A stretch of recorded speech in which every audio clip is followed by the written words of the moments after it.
There we are. It says we are live. Good evening, everybody. It is Sunday. It is 8 o'clock. It is time for Doctor Who because every Sunday is Doctor Who Day.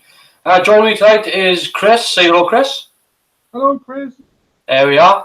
And hopefully Ian will be along as well. Hopefully. But tonight we are doing World Enough and Time and the Doctor Falls. So it's Cyberman. Cyberman does whatever a cyber can. Can he swing from a web? Nope. No. Anyway, it's World Enough and Time. So last week we done the 10th planet. This week we're doing World Enough and Time and the Doctor Falls. Next week we are doing Twice Upon a Time. Sorry, Chris? Yes? Oh, no, okay. Oh, it's just Ian saying hello. I thought you said something. I didn't. I can say anything you want me to within reason. So last week we done the 10th planet.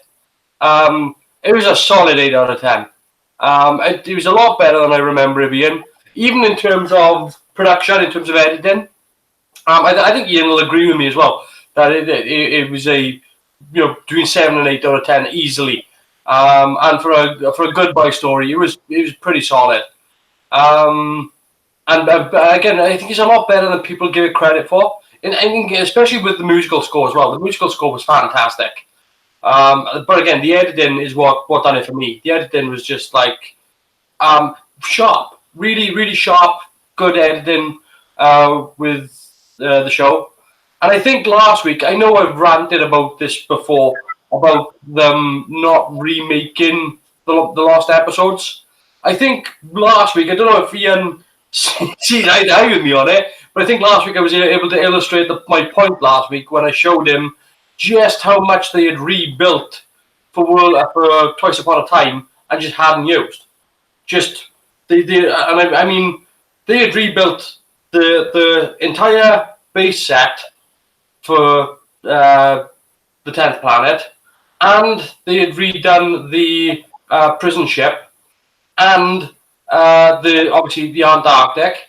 They didn't use any of it except for what you saw in close-ups, and it really pisses me off. And I think last week was sort of me being able to illustrate to Ian in particular exactly why it pisses me off that they didn't do it, because they had recreated. So the only thing they didn't recreate was the air duct, the radiation room, and the corridor adjacent to it. Everything else they built meticulously as well. Down to the correct monitors.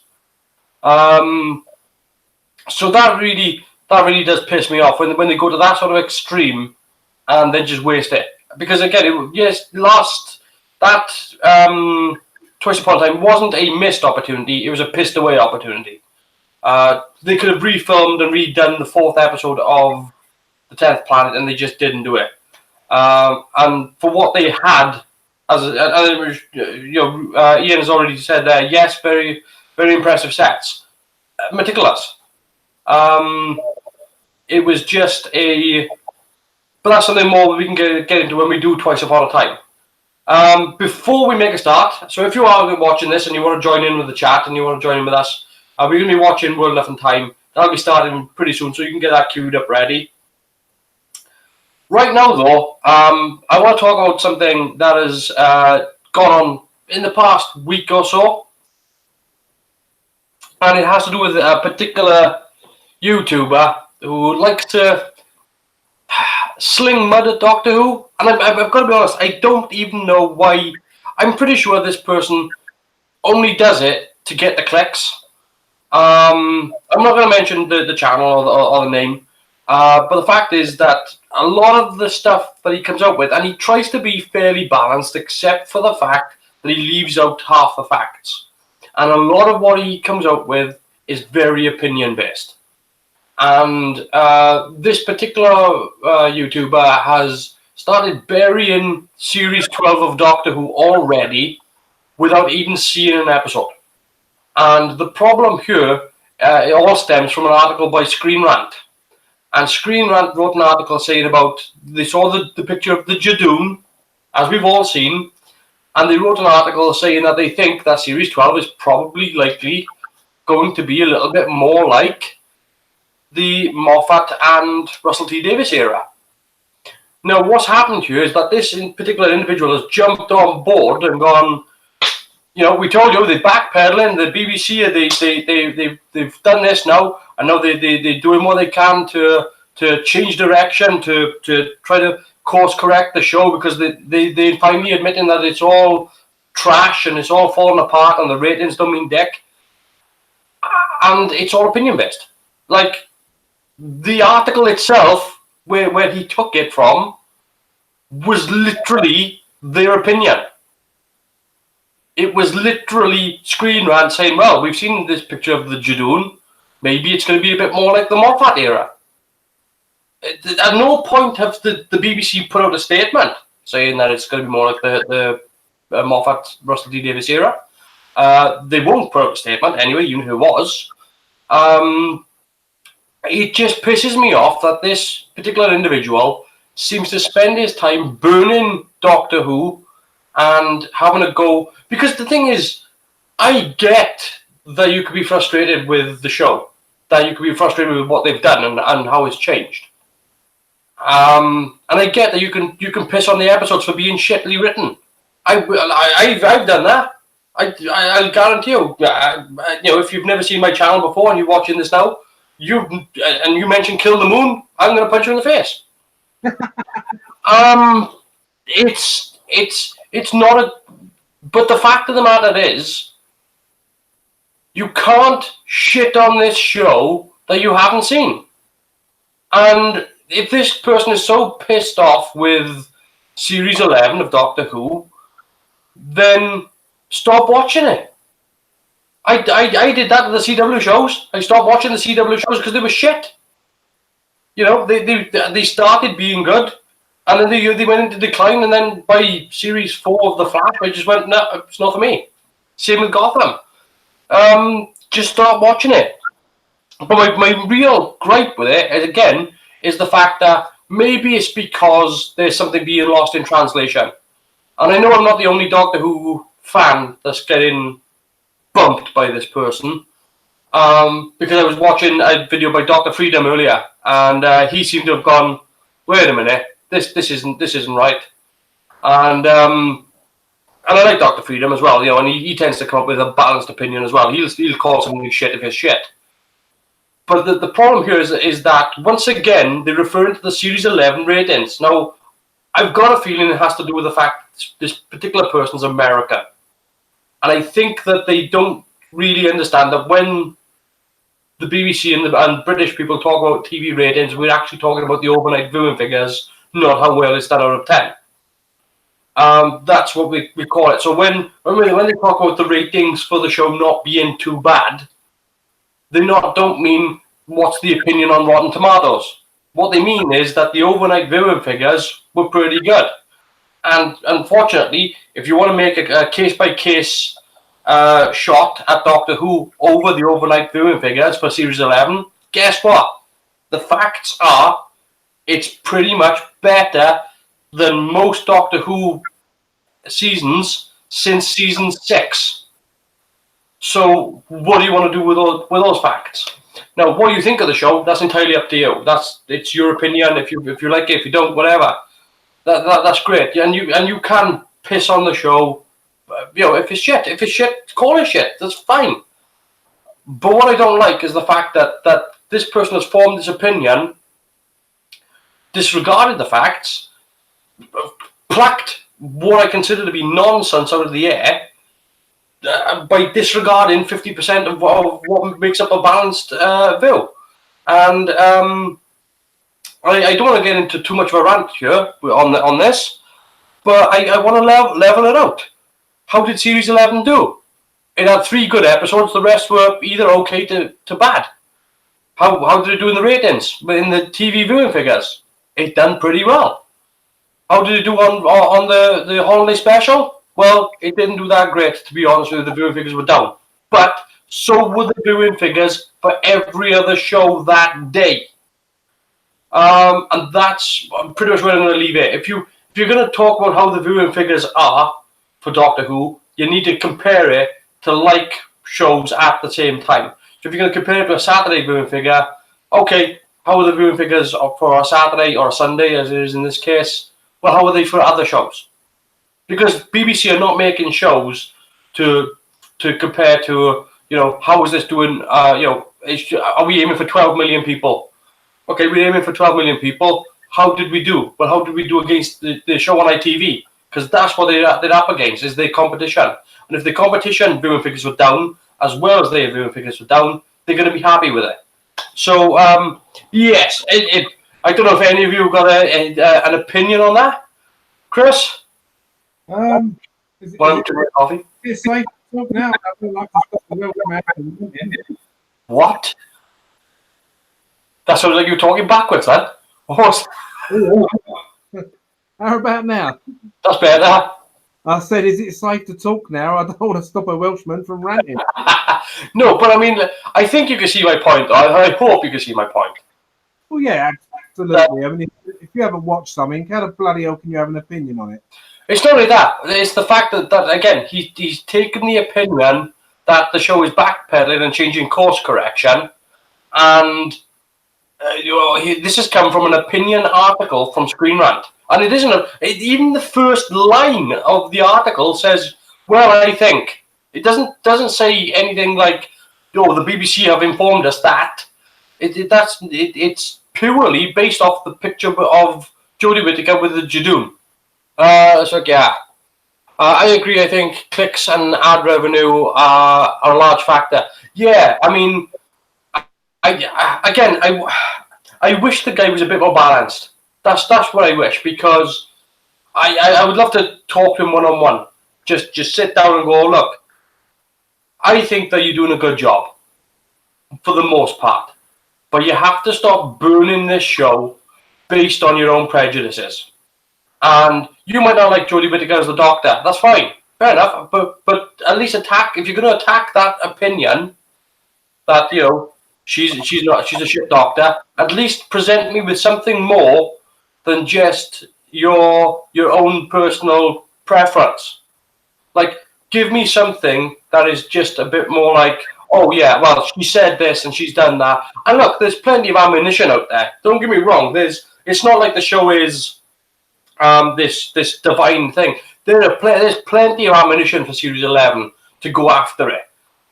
There's the complete lack of direction from Yasmin Khan.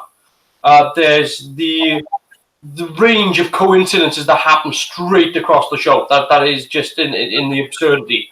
There's some of the worst Doctor Who strung out plot lines, like Saranga Conundrum and Bloody Rubber Frog. I mean, there's plenty to go after. There's no need to make up shit, and there's no, or rather, not make up shit, but disregard shit. And yeah, that's what pisses me. That's what pisses me off. So when it comes to season 12 of Doctor Who, if they go back and do a minor course correction, what's wrong with that? It just means that they listen to what people are saying. How can you have a rant about that and then claim some sort of victory for saying that this show is crap and everything that you've been saying about the show is right, when shouldn't all shows course correct if they've made a misstep? I mean, Yeah, wouldn't you? I mean, you would, wouldn't you? If you thought, oh, wait a minute, we've done something wrong here. But have they done something wrong? That's the question. Has Series 11 done something wrong? The only thing they done wrong on Series 11, you say the character development of Yasmin Khan, and a lot of the writing in general was lackluster and not very well put together. Yeah. Even though I like I can't remember the name of the episode now, the thingy, the Ghost Monument with the Death Planet. Even though I like that episode, like you say, for a Death Planet, it wasn't. So the writing in that case was, I don't know if I'd say it was shit. The writing was pretty poor. Yeah. And I think that was the main problem with Series 11. The cinematography was great. Yep. The acting was great where it was needed. Even their annoying Trump clone, the guy played it perfectly. Yeah. The CGI for the most part weren't that bad. I mean, them spiders look like fucking spiders. Yeah. But but the stories weren't there to back it up, and that's the only fault I can find with Series 11. Yeah, but I'll tell you what I'm going to do, right? Because I'm getting to a point now whereby I think I'm a Series 11 out, right? So what I think I'm going to do, instead of doing a complaint about Series 11, I think what I'm going to do is that at some point I'm going to go through a Series 11, and what I'm going to do is, instead of being one of these people that are sitting there going, well, they did this wrong, this wrong, this wrong, this wrong, this wrong, what I'm going to do is I'm going to take Series 11, I'm going to take the Terrence scriptwriter approach, the script editor, and I'm going to tell you what I would have done with Series 11 with those stories. I'm going to do it one story at a time, and I'm going to tell you how I would have changed those stories to make them better.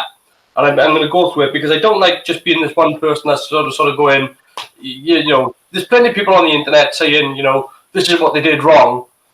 I'm going to do a videos on Doctor Who, on Series 11, about how I would have done it differently.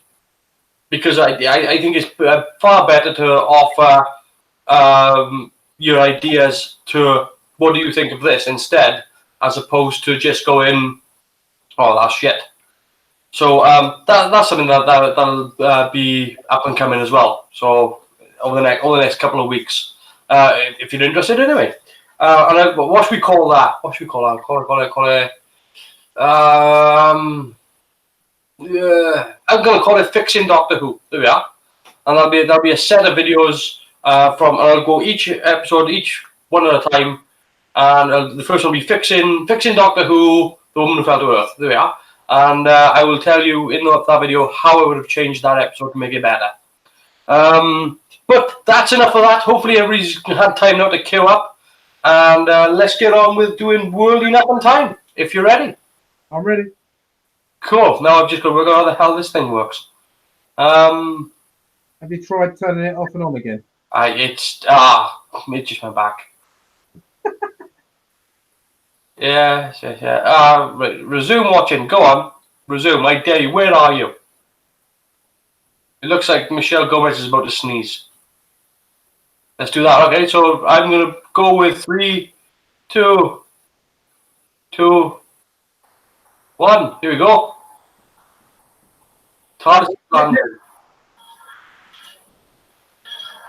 There we go. So yeah, all this Antarctic area was recreated for this episode. Peter Capaldi about to regenerate. I don't know what you think about this opening, but I don't like it. I'm not keen on seeing this. I'm one of those people, though. I don't like one of those story plots which says, "Look at this, what's happening right now," and then it goes, 24 hours earlier. It's just a bit of it's a snare, isn't it? Yeah, I suppose it's a television version of clickbait, but yeah, that's exactly what it is. Doctor Who, what? Doctor Who autopsy. Well, as in the title for the videos. Yeah, well, Doctor Who re-scripted. You could do that. Yeah, you could. Yeah. World Up on Time by Stephen Moffat. Or James Wally, depending on what you're watching. Oh, right. I like this idea for the ship. Yeah. It kind of reminds me of the probe from Star Trek 4, though. Yeah, I can see that.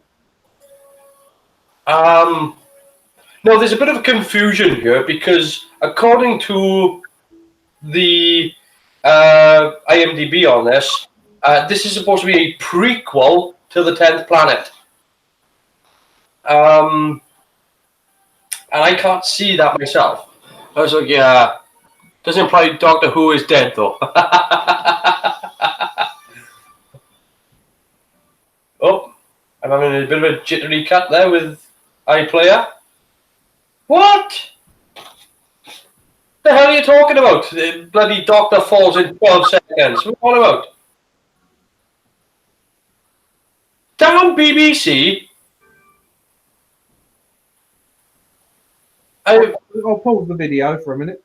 Yeah. I I mean, you know, literally, I did nothing, and it just literally started loading. The Doctor falls. That'll be useful in about 45 minutes. Yeah. So where is this going to drop me? Probably in the title sequence, is it? You tell me where you're at, and I'll try and find you. I'm sitting down here facing my TV. Yes, thanks for that. Turn it. Come on! Play, you son of a dog. It's literally the title sequence. The title sequence. Yep. It's literally dropped me right at the start. No, just done the spiral thing. Cars appeared. Disappearing. Pink Capaldi. I don't like this music. I'm going to come out and say it. I don't like it. This iteration, this is the worst Murray Gold theme out of all of them. I didn't mind that myself, to be honest with you. In fact, There's something lacking with it. It's just not very punchy. It's just a bit. It's trying to be weird instead of being good.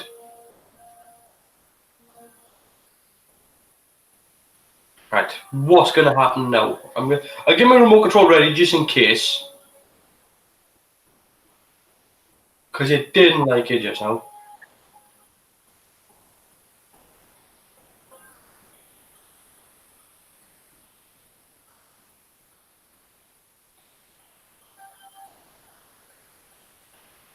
It's an interesting pullback and everything with the spaceship. Third story in to do with the black hole and Doctor Who. yeah, that's surprisingly few, considering what an interesting anomaly it is to the human race in general. Yeah, I mean, like we had the three Doctors with Omega. We've had the Impossible Planet of the Satan Pit. And this. I don't think we've had any more than that.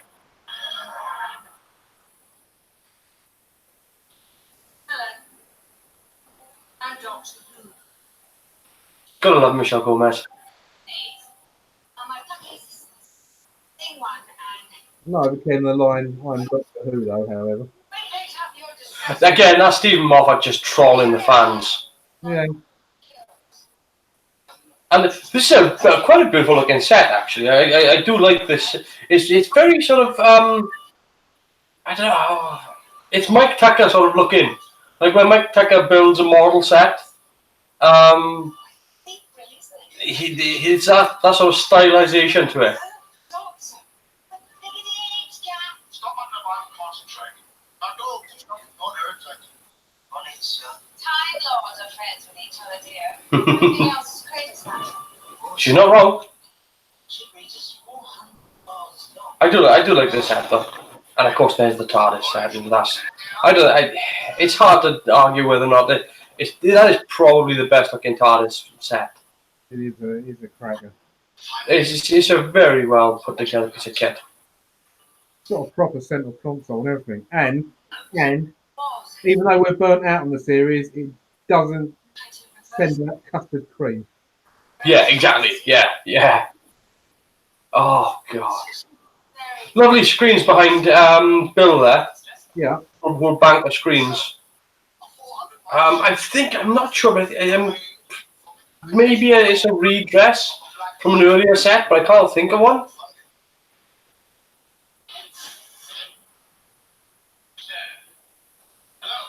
Very Star Trek, though, isn't it? That, Yeah, I mean it's very bridge-like. yeah, it is. Congratulations on your ability search.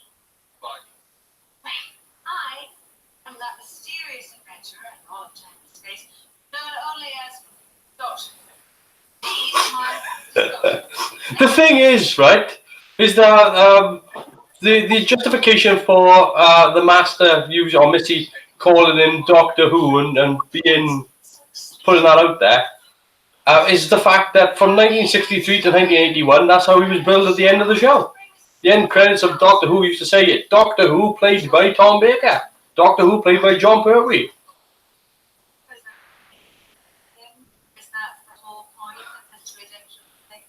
It's not an exercise, it's a test. Are you not? No. No, don't test me eating crisps. Yeah, he's called the doctor. He says, I'm the doctor, and they say, Doctor Who. They've cut to the chase, baby. Streamlining. I'm saving us actual money. She is really, really good. It's just a shame that her character is Missy the Master. She was her own thing. Oh, I'd have loved it. It should have been the Rani instead. I That really would be great because it's literally it doesn't require, like, she's not going to come back to the show. She said that she's not going to come back to the show. You never say never, because obviously, like, with enough offer or the right script, she might say yes. Everyone's got their price, mate. Oh, absolutely. But I mean, it's not even that. It's the fact that she could, at some point, return back to the show if she was given the right incentive to. They dropped the Who when they realised it was a sign from the boots. Stop teasing her. Focus. She's serious, though. Your real name, Doctor Who. Oh, you're blue. I did. Do you know how? I don't know how you feel about Matt Lucas in the show as Nardole. He grew on me over this series. I quite enjoyed him being there. Yeah, I mean, I don't think he's one of those companions that I'm gonna really latch on to.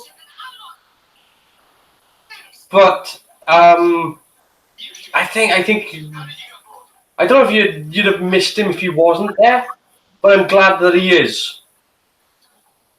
If that makes sense.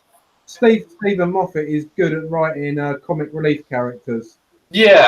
You look at Jeff on Coupling. He's good at writing that sort of character. And I suppose after the Dark series with Clara and that, a little bit of light-hearted like Matt Lucas. You're not going to miss him, but he fits in when he's there. Yeah. And I mean, there are certain times, particularly with the earlier episodes with the monks, whereby he's been that little bit of badass, that little comic relief with him and Bill is very, very well done. Like when he takes off his glasses and gives her a scolding and puts his glasses back on and just carries on walking. He's good timing.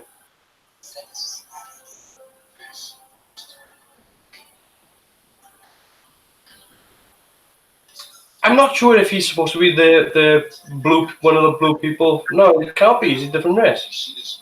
I was going to say the blue people from End of the World, but he's got different colour eyes.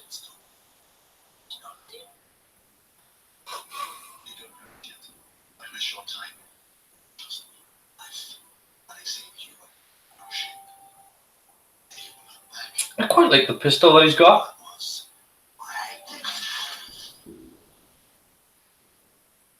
So it's quite a nice looking, slick little prop. Now this bit, I'm pretty sure her torso should collapse here, because there's nothing holding that up. Like, shouldn't she just compact? This is a prequel. Where did the Mondasians get the Blue Man from? Well, my problem with it being a prequel as well is the fact that in 10th Planet, it's Mondas itself that appears with the Cybermen, not a colony ship that's left Mondas. Just take the TARDIS spin and we craze with stress cores. So it does seem odd that it would be a prequel when the ship has already left Mondas and Mondas is already heading back to Earth at this point. I mean, regardless of what they say, I personally don't really consider it a prequel. It doesn't fit. No, I mean, it's set on. If anything, I would have said that the colony ship is actually leaving Mondas to go to Planet 14. I think that makes much more sense. Yeah. I mean, that also explains how Planet 14 has a lot of Cybermen as well.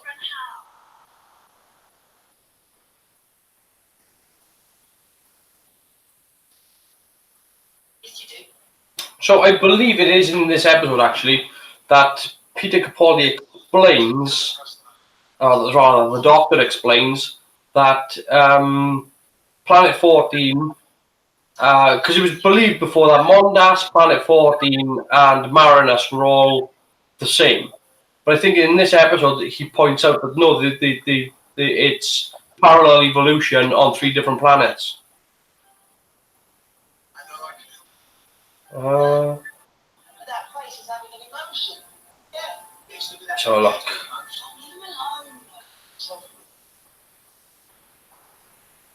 I think Bill was considering she was only there for 1 season, she had a big impact on Doctor Who. I think. I thought she was a great character. As soon as they put the series trailer out, and he was and there's the Dalek, it's like, a what? It's like, oh, brilliant! It's going to be a non-know-it-all. Yeah. I didn't care that she was black. I didn't care that she was gay. All that mattered was she was a solid companion. Well, right. So, my problem with when they do gay characters in a show is that my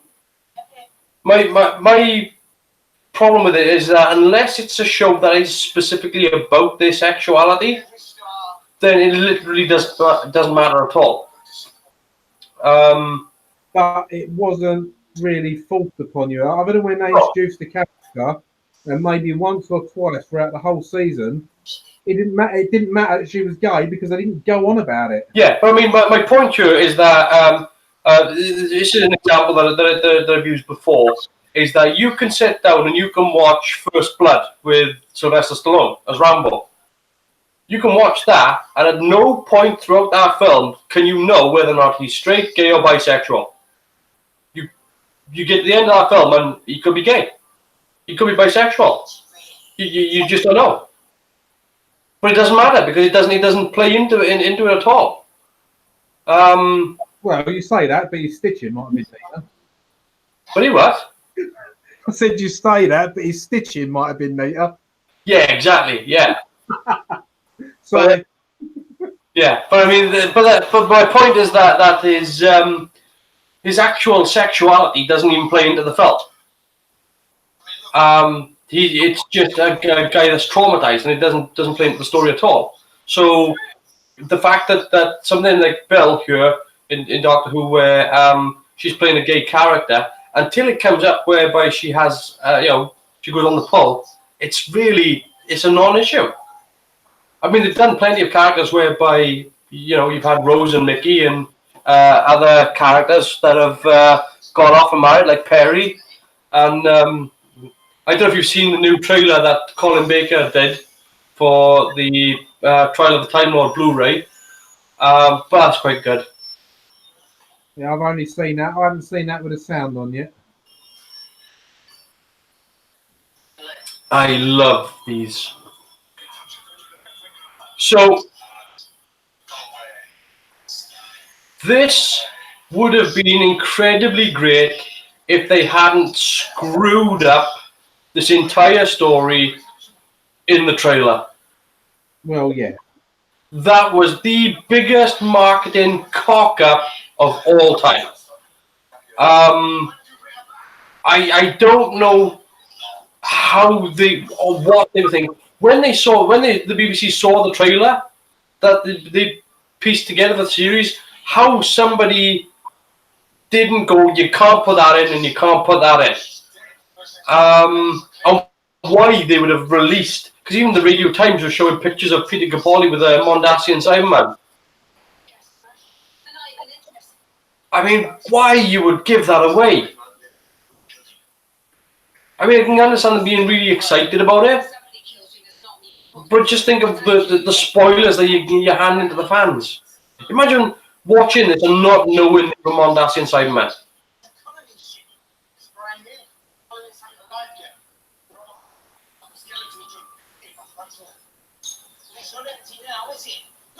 Thousands of live readings.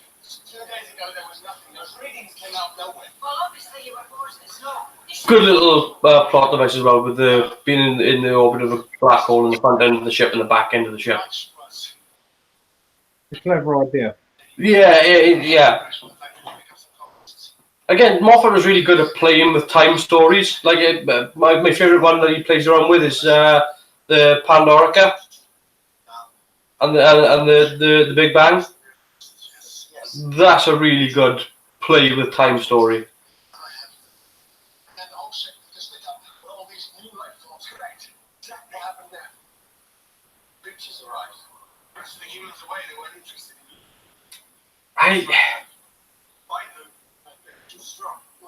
It's interesting that they've decided to make this character sort of like this blue person.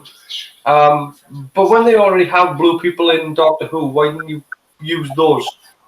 It's a bit weird.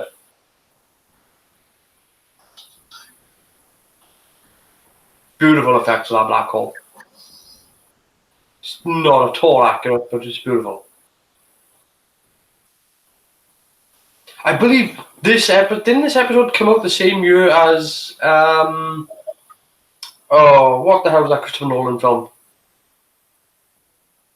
Oh, good grief. Interstellar. I'm not sure. Yeah, Interstellar came out. I think this was about the same year, or was Interstellar the year before? It's not important. Point is, Interstellar did the black hole better, more realistic, I should say. And the budget on that was Big, but Doctor Who did a better story because Interstellar was crap. It was Christopher Nolan attempting to recreate 2001: A Space Odyssey and failing. I know there's a lot of people out there that love that film. I just can't get on board. So here comes the character of Mr. Razor, played by John Sim. And do you know, the first time I watched it, because I hadn't seen the trailer, I didn't know. But that's the problem, was the fact that if you had seen it, he'd seen the trailer, you knew, like, it was just, wow, how could you give this shit away? Why would you do that? And the thing was, we knew as well, like, we were down to the last 2 episodes of the season, and we knew John Sim was in the show. So why they didn't do a previous episode with John Sim just to hide the fact that he's going to be popping up at the end of the series? It was just like a big kick in the nuts. I mean, I'm just thinking of all the shit that's going on in this episode, and this episode is brilliant. Unfortunately, this is being a 2-parter from Stephen Moffat. Stephen Moffat's really good at doing the first parter very, very well. He's not so good on closing it. The second episode tends to be a little bit weaker. But this is a blistering first episode. I would have got rid of that as well. I wouldn't have had conversion theatre. Just theatre would have been enough.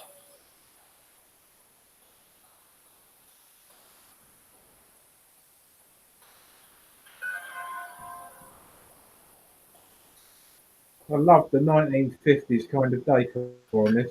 Yeah, it's. I was going to say the actual way that the set looks is kind of counter to how it's supposed to. It's supposed to be this really super modern sort of hospital facility, but it's very archaic looking.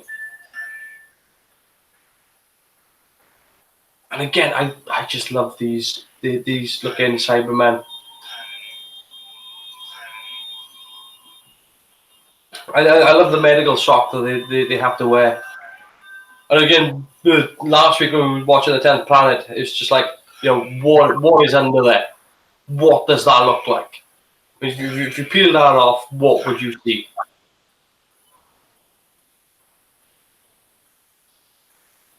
Like, what sort of horror is being hidden by there?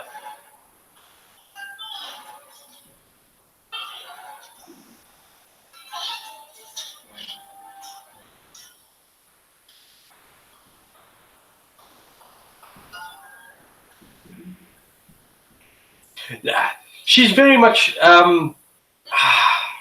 what's the word I'm looking for? Hattie Jake's Carry On Matron, isn't she? Yeah, I suppose so. A bit more malevolent though. Yeah, yeah. But I think well, when they were casting, I think that's what they were looking at. Right then, Mr. Razor, just want to do the rounds. Because that's, I mean, if you remember Carry On Matron, she was very much that sort of mean sort of character. I was brought up on Carry On films, mate. I've got a lot on DVD. I love it. I guess that's what I say mean. I mean strict, because that's what matrons were. Yeah. Boy, do we need them back.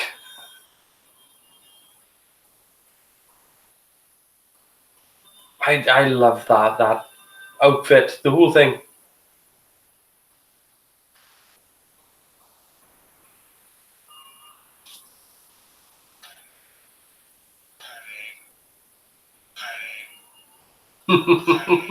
That's such a brilliant thing. The fact that this person's going through an extreme amount of pain. The nurse has come in, and you think that the nurse has done something whereby she's maybe altered the drip or something, and literally she just turned the volume down.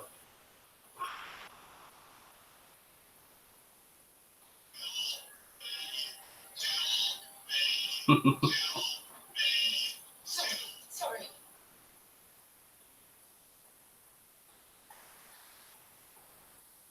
I think it's wonderful. I think this whole setup is wonderful.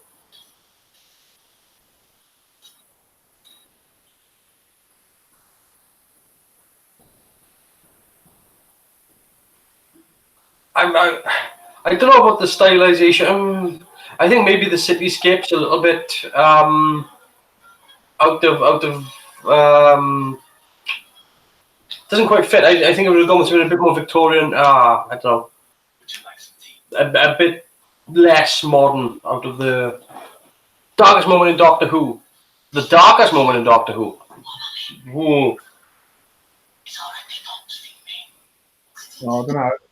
There's a moment at the end of this episode that could qualify for that.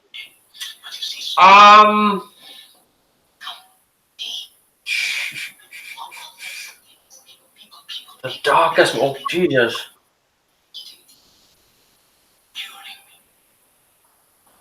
That's a bloody good question, that.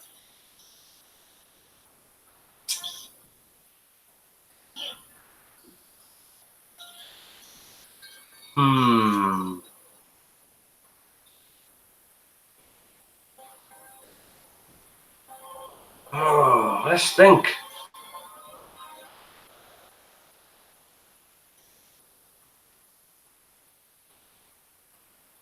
I'm trying to think of some really dark Doctor Who episodes. I keep getting drawn into sort of John Pertwee era.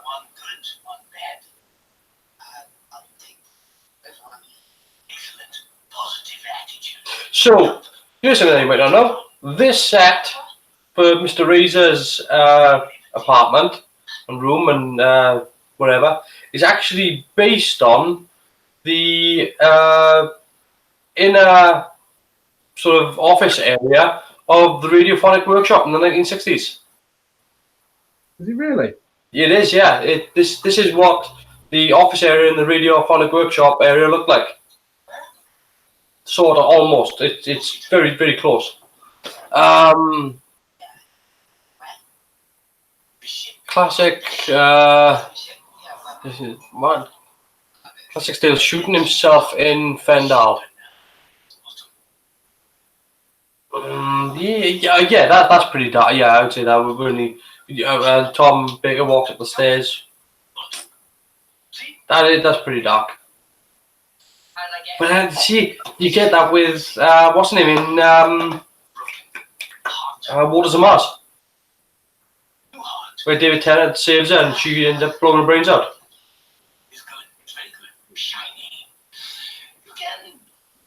That's kind of bleak. Not everybody can, but for some people it all goes a bit, you know. What? Vending machine. Drinking eaten while it is very hot. The pain disguised the taste. Thanks. I got coffee like that in work. Weeks. Maybe Midnight's pretty dark. strong. Now I came here with people, friends. But I mean, there's a touch of hope on the end of that, isn't there? There's very much a sort of a, we won't let you win, even if it costs us our lives. Where are they now? They okay? Fine. Are they okay now? It is now. It's right now that he's there, his life. Yeah, but the chair is frozen. There is, they're not moving. Again, a nice little play with time. Top of ship, very slow. Not at bottom. Bottom, much faster. Very fast bottom. Makeup on him. Nothing. Yeah, I don't understand. Yeah, the problem is though, the music is the giveaway. If you listen to that music there, it's the Mr. Saxon music. Not first. North of the black hole. Mine is moving faster. Center of the ship. And the other. Oh, I'm still in the darkest episode, or darkest moment at least. Oh God! Yeah, I mean, it is again. I'm drawn to something like Dragonfire, where at the end, whereby it's like, we're gonna leave, we're gonna steal your planetary ship, and let you melt in the sun. That's pretty harsh. Even now. Fuck. Make it a joke. I know it was pretty dark watching watching Battlefield. Again, just that bit whereby he shoots the destroyer in the neck. That's pretty bleak. She works for me now. What about Works for me. good old Harriet blasting the Nicarac ship? Dark of a different fashion when it didn't. That's quite a moment of you should have done better. But then you ask yourself, was she wrong in that? And that's a really difficult question to come by. You got all those locks then. Because I don't know if she was wrong or not. Like, you tend to go with, okay, the doctor's right, but was he? Don't change it. Well, they were kind of leaving. She did kind of shoot him in the back. That's a bit of a Rimmer maneuver. Yeah. I mean, there's...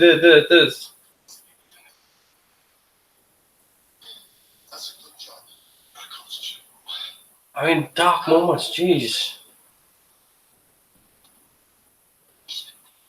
Always takes a while. Months will fly by. I find it odd that Razor's in that makeup for that long. Back home, just any old guy. Superman. He wants to look up time. Not next time. I get it that, the Master likes Closer to the Superman. disguises. At least this particular one.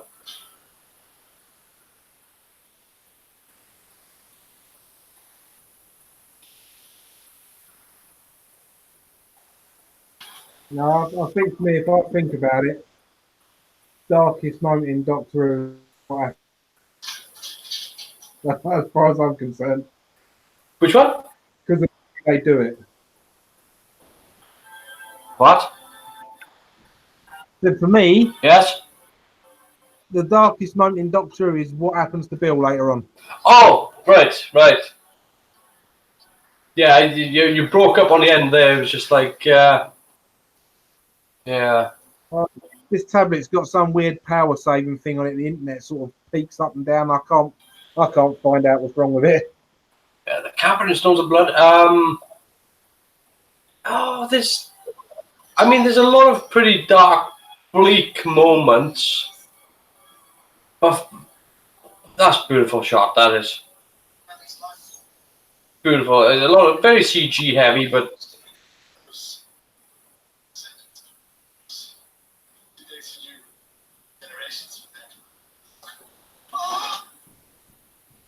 Perusian Aikido. Yeah, you can see who Capaldi's emulating.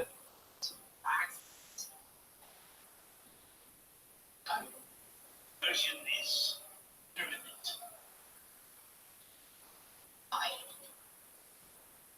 You're dying. What about as like I don't know about dark, but really like the inevitability of Adric's death, whereby it was just like he couldn't be saved, and that whole shot of him just standing on the bridge, like shit. I know about dark, but it's definitely a bleak moment. Bleak enough to remove the credit music. Yeah, it's got to be on the list of bleak moments at least. To survive, and what we must all become. I'll show you. Where are we going? Science. Talk about science without science. Wait for me. I like the fact that as it nudges along, we get a little bit more Cyberman looking. It's just the length of time that it takes. I just don't buy it as being like 10 years.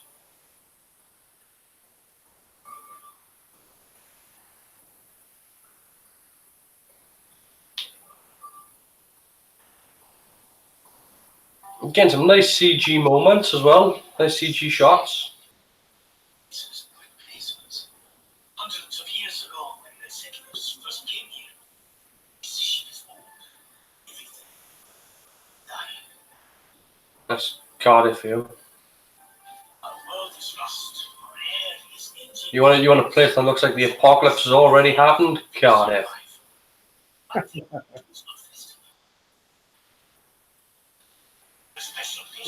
Family of Blood. The end of Family of Blood when he traps them all. That's pretty bloody dark. The end of that when he traps that girl in the mirror and he does all that. He traps that guy in the star and shit. That's pretty nasty.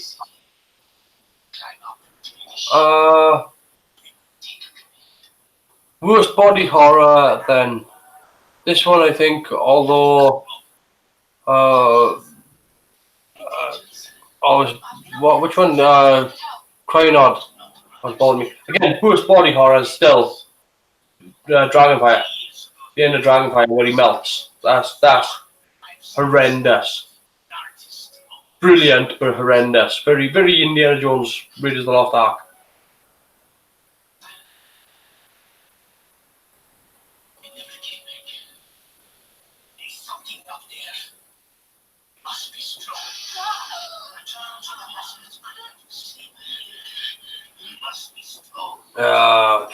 Seeds of Doom.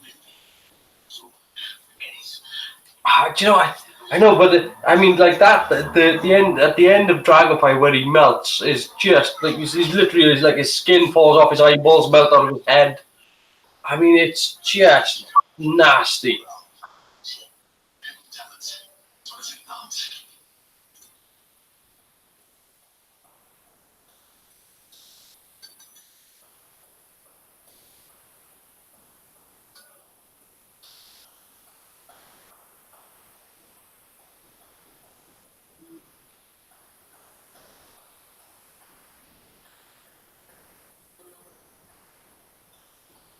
So she must have been down there. We can take the TARDIS, go back, and it right. This close to black hole, we'll have built a pilot to activate. As if that was ever a thing. I do like the fact that he's a bit more used to piloting the TARDIS now than he was in the earlier shows. But I do miss the time when the TARDIS would just like show up somewhere. It would just land somewhere and not be able to actually accurately land it. Concept of turning into something else. Yeah, I mean, in Seeds of Doom. I mean, like, that's the cool thing, backstory behind the Cybermen, isn't it? And there are several Doctor Who episodes that sort of go down that whole we're going to turn you into something else. They've done it with the Daleks,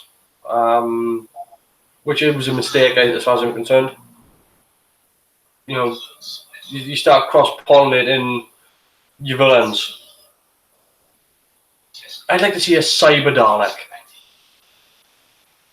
If you can have a pred alien, you can have a cyber Dalek.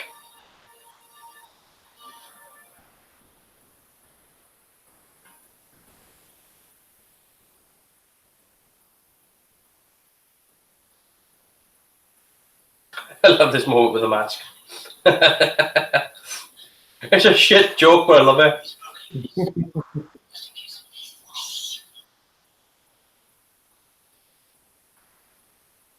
And again, like, very well shot.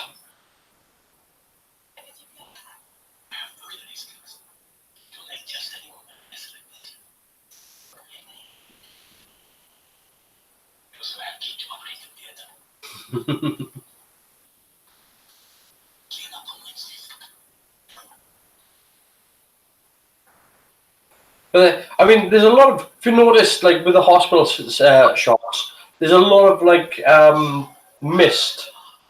You know, they fogged up the sets to have all these beams of light come through all the windows and everything. It looks very. It's a very Ridley Scott maneuver.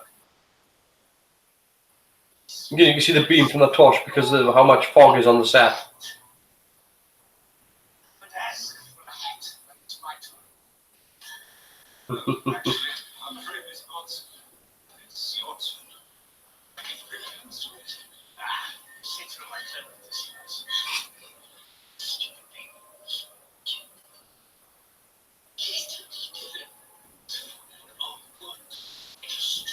Now, it's something to note as well is the way that they've styled Bill's hair, in that they've given it a set apart, but they've sort of lifted it up a little bit, so it's actually got the sort of Cyberman silhouette.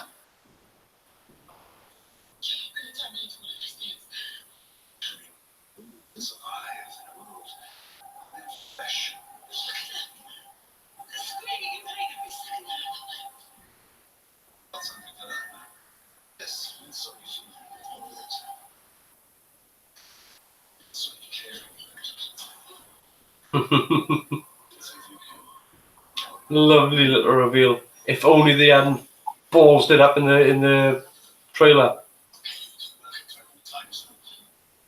Like anybody who knew what the Mondasian cybermen were would have looked at that helmet on that one and gone, ah. But it's impossible to gauge unless somebody watches it that didn't even know. It's very, very difficult to gauge how the reaction would have been.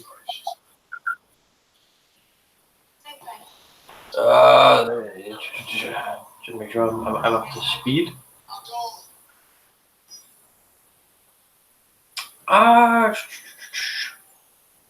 Didn't they do something to do with turning people into other things in Terror of the Vervoids, or were they just being used as plant food?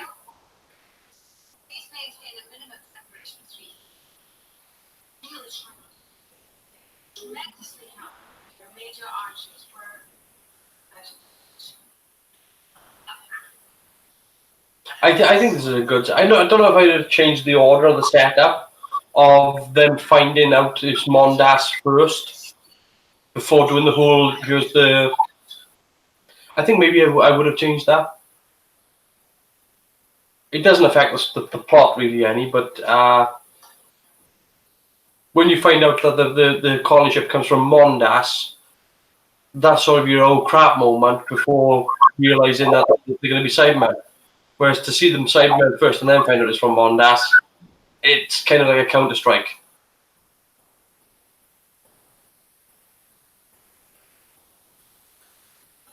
You know, you kind of get the wallop from them being Cybermen as opposed to it. Because even people then who aren't fans of the show would have seen, oh, it's Mondas, and they'd still be going, where the hell have I heard that before? And then they would have seen, oh, it's Cybermen. Whereas fans of the show would have gone, holy shit, it's Mondas. So,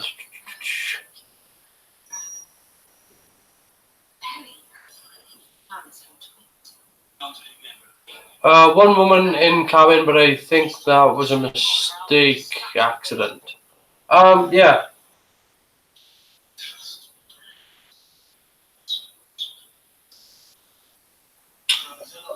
Yeah, I'm trying to think of transformative plots.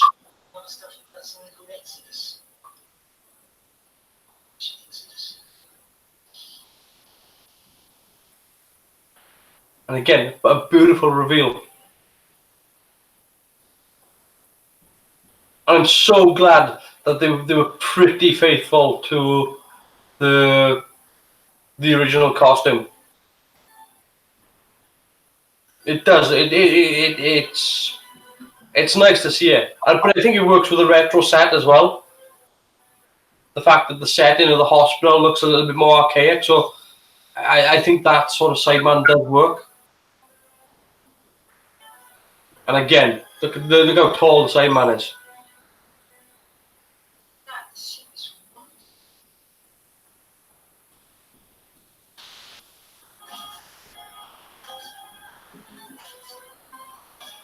Cybermen. Mondasian cybermen.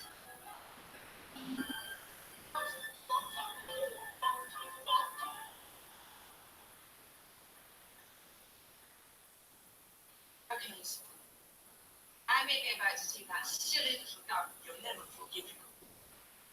I think this year is actually a redress of the bridge set that they had earlier. I can imagine that they would have only had the one set. Either way, bloody hell.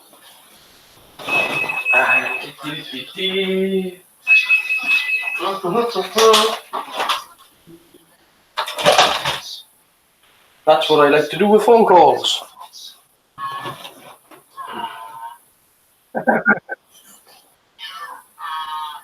I'm busy. Am I supposed to know you something?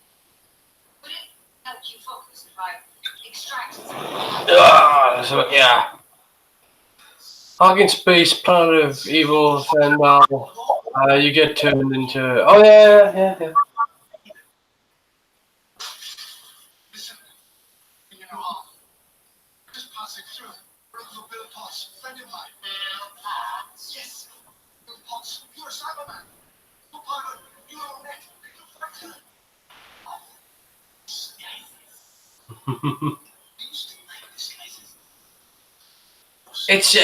It's almost a great reveal, but again, it was all blown.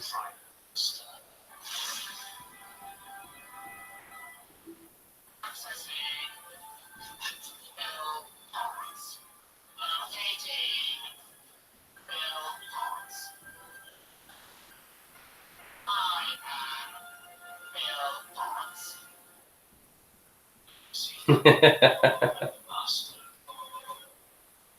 Very worried about my future. Awesome. Never talk to me. What if it happened to you? And they creepy as shit looking. This is not an exit. Or the beginning.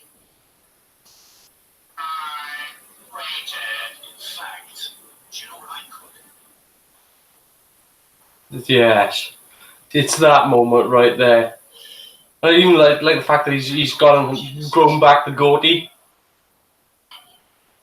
And wearing Yeah. The suit is very reminiscent of the sort of the Delgado type Anthony Ainley. It's very much the master being the master.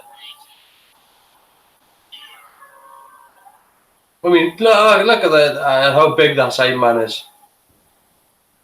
That's bloody intimidating. that's heartbreaking. That is, mate. Even though I've not watched it for so long, there's one moment I could pick from the whole of the Moffat run that was groundbreaking. It was that. It was so well done, and I'd avoided all trailers. I had no idea they was going to do that to Bill. I had no idea that John Sim was turning up. So for me, I got the full.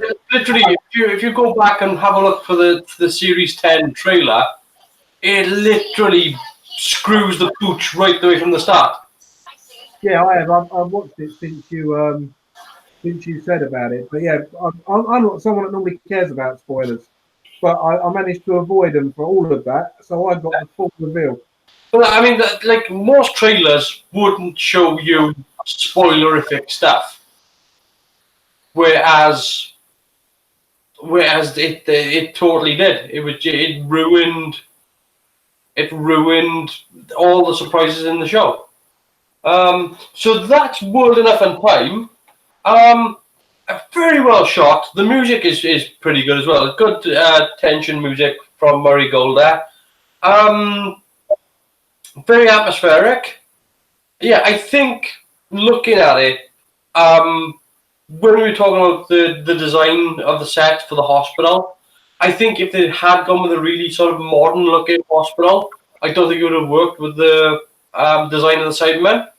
But I think because they actually had these sort of very 50s, 60s looking hospitals with the television screens as well, I think it really worked with what you ended up with. It's kind of like going back in time to the 60s without actually doing it.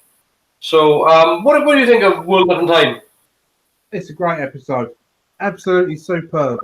I mean, I knew that the Cybermen were going to be in it because I'd seen shots of the Mondasian Cybermen, but I never knew they were going to be in it quite like that. So I remember sitting here watching it for the first time, and I remember coming to the end of that episode and looking over at my missus. She's literally got her fist in her gob in disbelief at what they'd just done. And I thought, well, they've done that right then. Yeah, I mean, I really do like them. I mean, my favourite Cybermen are probably from Tomb of the Cybermen. Yeah. They would probably be, because I think Tomb of the Cybermen is probably my favourite Cyberman story. But it's really difficult. After watching, what I liked with watching 10th Planet was just how those Cybermen weren't about conquering Earth. Like, they literally didn't give a shit. It was a case of those Cybermen are about saving themselves. They weren't about upgrading people or converting them or, having this army or the Earth was going to get destroyed, but that was going to be a byproduct of them saving themselves. Whereas other later Cybermen stories have been mainly about, particularly of the New Who, and that includes this one with World Enough and Time and the Doctor Falls, where they've saved these people by converting them. Bill, I think, is a little bit more acceptable because she was shot and killed technically. So her upgrade was a part of saving her. So I think that's a little bit better than the outright sort of what they normally do with Cybermen stories. Whereas, again, I was really surprised with 10th Planet. Like, I'd seen 10th Planet a couple of times, and it never really clicked with me. But when I thought about all the Cybermen stories, like Silver Nemesis and Earth Shock and things like that, there was no, we're trying to destroy. There was none of this sort of like typical villain. Then they weren't just out to destroy Earth or take over, or it was literally like we're trying to survive. And I think there's some of that reminiscent in this story. I mean, particularly the fact from the colony ship as well. As a part one, it is absolutely built in. I think for the setup, but again, it's what Stephen Moffat does really well when it comes to. Dear me, what did my mother on about?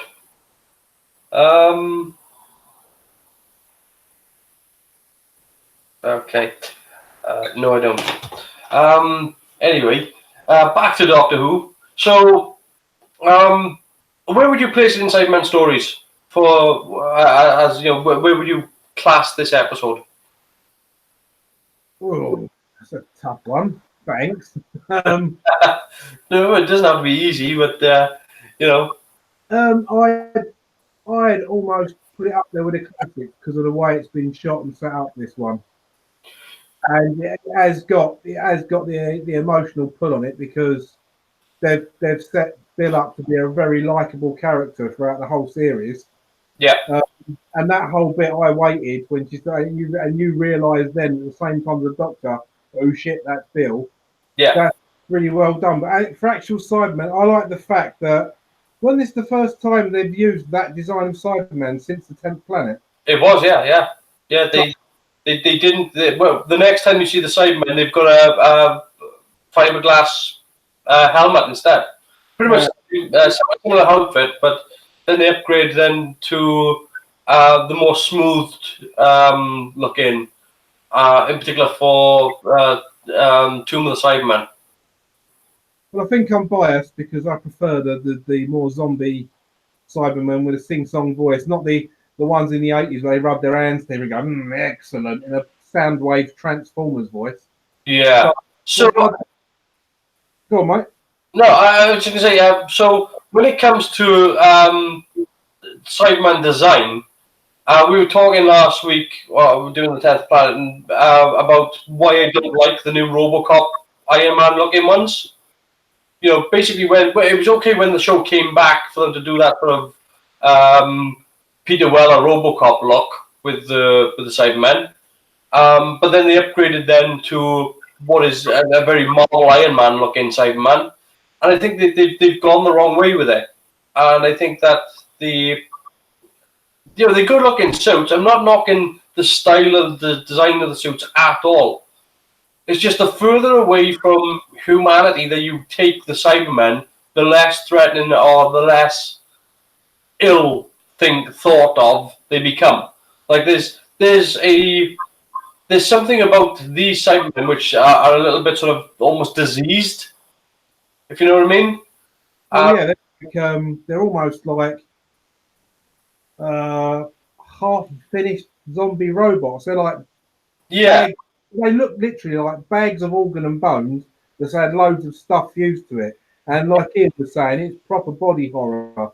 Whereas the new ones, even though we saw the face mask open of Danny Pink and you saw his sort of dead sort of face in there, it wasn't horrific. It was like, well, that's unfortunate. I'd say the best version of that I've seen is probably from the Torchwood episode Cyberwoman, where she attempts to do a upgrade and it fails, and you get to see the body and there's like the guy on the phone, he's got this like eye socket fused in and this thing going through his face, and these all bits sticking out, and there's like a part of a. I mean, that's probably the best sort of version of it. I mean, why you wouldn't be able to do that on Doctor Who, I don't know, because it's just makeup at the end of the day, and it's they've done worse. You know, they've done more graphic. But as to where I'd place this, I'd place this more with the classic Cybermen because I think they've got it right in this instance. In this episode, I know we're going to be switching back to Iron Man again soon, but for this one, I think they got it spot on. So, I mean, I find it odd that the most popular version of the Cybermen, they've only ever shown the helmet twice. Which is, you know, everything from like the invasion Cybermen right the way through to the 1980s, whereby, you know, before Earthshock, then when they sort of changed to the ones with the eyebrows. Why you'd give Cybermen eyebrows, I don't know. It's a bit of a weird stylistic choice. And of course, by then you get the Silver Nemesis, then whereby they chrome the helmet, which is a bloody mistake. Because then they've got a chrome helmet and a silver suit, and the silver suit is looking a bit more grey. I do like I like the suit, the skin, as opposed to it in metal armor. Because why you couldn't have a metallic fabric, I don't know. But I like the hands as well. The fact that the hands aren't, well, I mean, let's be honest, the ones in the 80s were golf mitts, weren't they? Or cricket mitts, I should say. I mean, in terms of design, I would, again, the actual horror of that is far more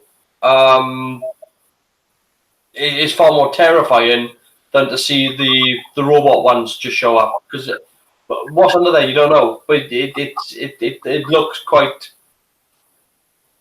I don't know. It doesn't seem as nasty as this, which looks like they've literally just like drilled holes in somebody and shoved this shit in. Yeah, you're right. I mean, the newer ones, it looks like man in a suit. When you see these Cybermen with all their misshapen and that, with a sock on the head with a little top knot and that, you're like, what the hell is inside that? Yeah. Whereas it just look like a man in a suit. Well, again, like last week as well, when we were talking about watching the 10th Planet, there's a shot in 10th Planet whereby you can actually see the actor's eyes through the suit, and all of the rest of the eye socket has been blacked out, so you can literally just see his eyeballs through the things, and it just looks unsettling. It just literally you look at it going, there's a mess under there. I don't know if I want to see what it all looks like. I mean, it'd be great for one of them to just, have that ripped off and just be like, it'd just be horrific. But it looked like an Iron Maiden album cover. I was thinking Dark Man, but we'll go with Iron Maiden. No, well, I'm looking at your avatar. Brains hanging out there and everything. Right mess. And why wouldn't you do that for a Cyberman? So overall, in terms of where I would put it as a Cyberman story, it's pretty high on the list. I think it detracts from the fact the next episode, the Doctor Falls. I think it loses momentum as a Cyberman story purely based on the fact that you've got the Master and Missy there. And I don't think it does. I don't think it fully services the next story, the Doctor Falls. I don't think it services the Doctor, the Master, Missy, and the Cybermen 100%. But I think that's enough of that. I think if you're ready to start, should we crack on with the Doctor Falls? Yeah, go for it. I'm queued up, ready, mate. Excellent. Let's press play and see what happens, and before we crack it. Screwy. Come on, iPlayer. You can do it. You can do it. Maybe you can't. It seems like you can. You're telling me that you can. There you are, previously on. There we go. Yeah, I don't think this episode. Again, it's a Stephen Moffat finds it difficult to close two-parters or multiple parters. He had the same problem with Pyramid at the End of the World. Pretty much all of them, really.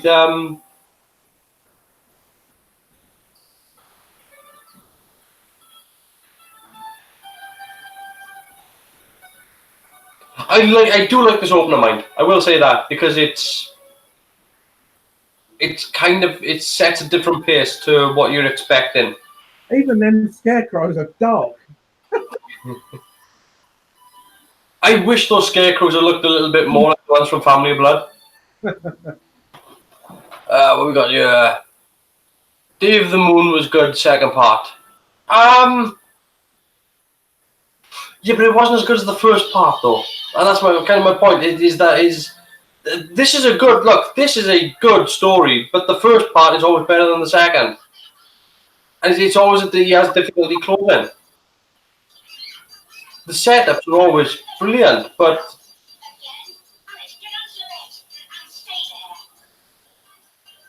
don't get me wrong. This is still going to be a good episode. I enjoy this episode, but if I compare this episode to the previous one, this is the weaker episode. Yeah, definitely. This is almost like a zombie film, this. Yeah. But this is something that should have happened a little bit later on as well. Because this is how the Cybermen should have attacked the house. Instead of getting the bloody robo ones.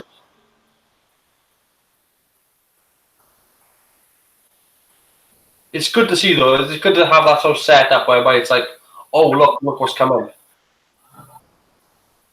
Yeah, that bit at the beginning there really reminds me of something like 28 days later. Yeah, it's the Day of the Dead. It's,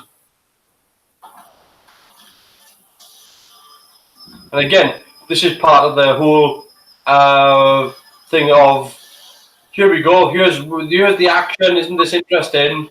12 hours earlier. It's one of those, again, it's that. It's one of those things I just don't like it as part of storytelling.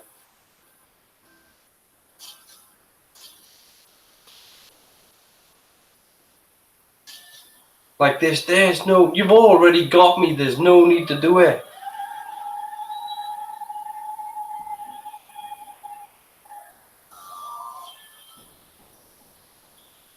And again, beautiful title sequence done based on a fan one. But I just don't, the music is just weak. Yeah, I like the version of this music with Pete Capaldi playing guitar along to Yeah, it. that's a better version, stronger. Not necessarily rocking it out, like, but I mean, it's just it has a bit more impact behind it, a bit more punch. The Doctor falls. How many times have you died? How many different ways? Have you burned? See, why wouldn't you start with this? There's no need to go back and do the whole 12 hours earlier, or 5 hours earlier, or in this case, about 10 minutes earlier.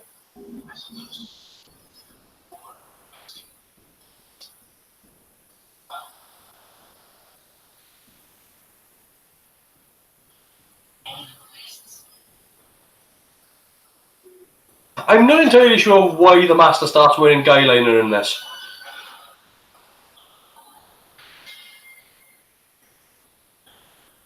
You know, maybe he's got a taste of My Chemical Romance or something. Possibly.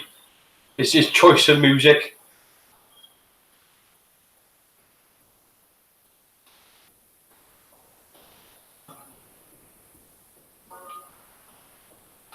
And the other problem, why I don't think this story services the Master particularly well, is I'm not really convinced of his motivation for doing what he's doing.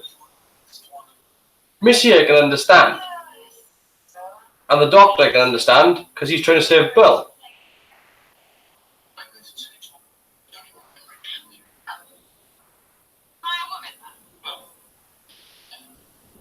Oh, Kiss me.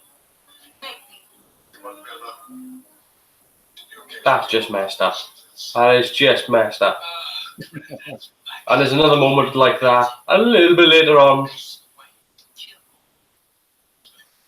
Oh, not like chuck you off the roof, but sure, how many regenerations you have left? Yeah, down the stairs all Like the chip shoot too? That's good for that. we're old school, nice for a change. Check. I said, where is me? What if we told you that? I'm afraid you'd be really, really upset.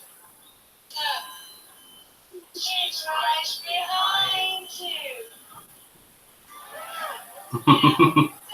Dead. Again, that does look. Meant to a grind, beast to silence, doomed to spare her. Eternal afterlife. The lighting on this is quite good as well. It was hilarious. 10 years we spent up there chatting in Mr. Ranks's lab. Ripped out her heart, threw it into a bin and burned it all away. Love it. I love Peter Capaldi's expression there.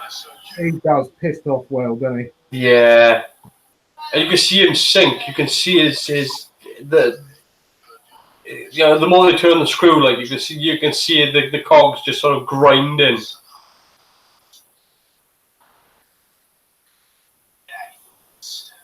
see how I did her. Nana's got stuck. In the mud. It's too cruelty since then. Hiding out, probably in disguise because everybody knows you're stupid about things. Wow. Shut up. What a silly city. Stupid wrong Let's face. see what happens when you're too late to see your little friend and everybody else. See? I again, this master, I don't think this master. It's nothing against John Sim. I think John Sim does very well what he's given. It's just his master is, I don't know. It just doesn't fit with the other masters that I grew up with. He's less clever and more just like, I'm doing it just because. Get the cybermen wrong. There's no evil plan, no evil genius, just parallel evolution.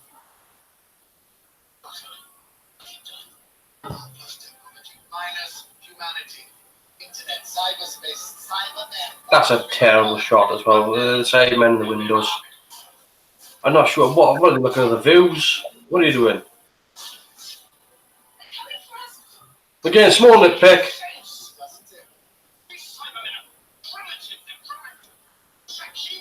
I think it's just part of the B-roll where they're just filling in the shots just to get to this moment.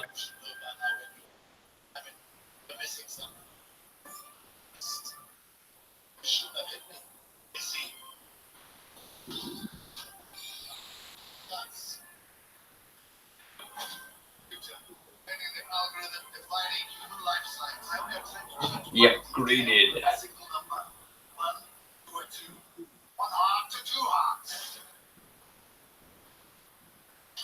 I expanded the definition of humanity. Took a while to update the net, but here we go. Welcome to the menu. See, it's a nice little setup. I wouldn't have put that sound in.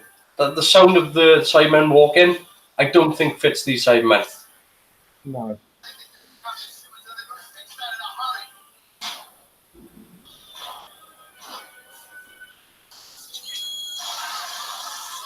Gotta love the laser screwdriver. I believe, and I don't know how true this is, but I believe the laser screwdriver he has there is actually the toy version. That's just been converted because the original prop, I believe, actually went missing.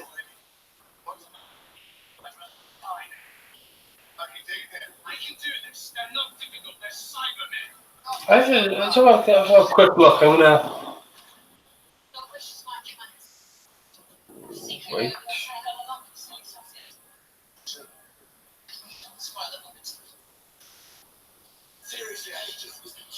Yeah, I mean, like if I'm gonna compare between Missy and the Master, I'm gonna choose Missy. I think Missy does a better job of it. Michelle Gomez, and again, we got some good acting out of John Sim and good acting out of Michelle Gomez. It's just I prefer her take on the Master as opposed to his.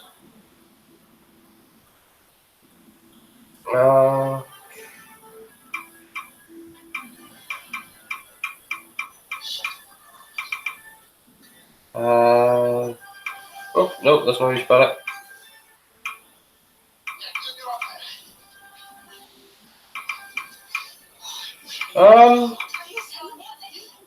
No.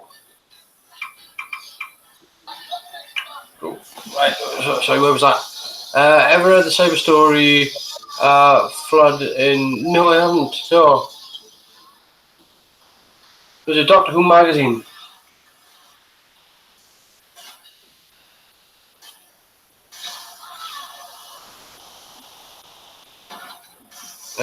So yeah, the Doctor Falls.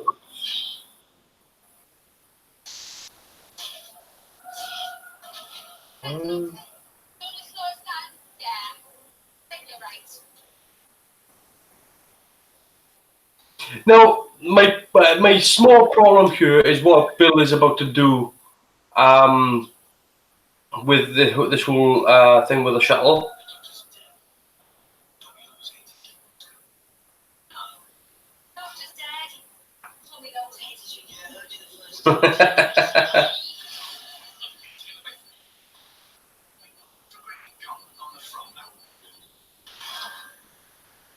Again, some nice looking sets. This bit here. if that Cyberman isn't holding on to that building somehow, I have no idea how that is stopping the shuttle from taking off.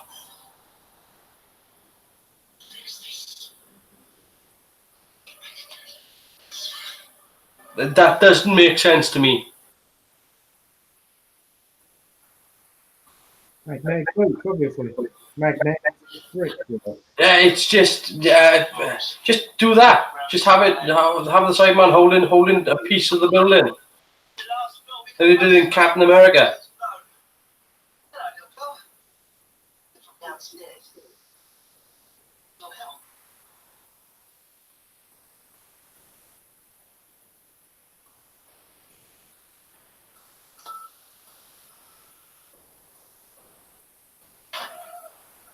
I'm just trying to find some trivia on this.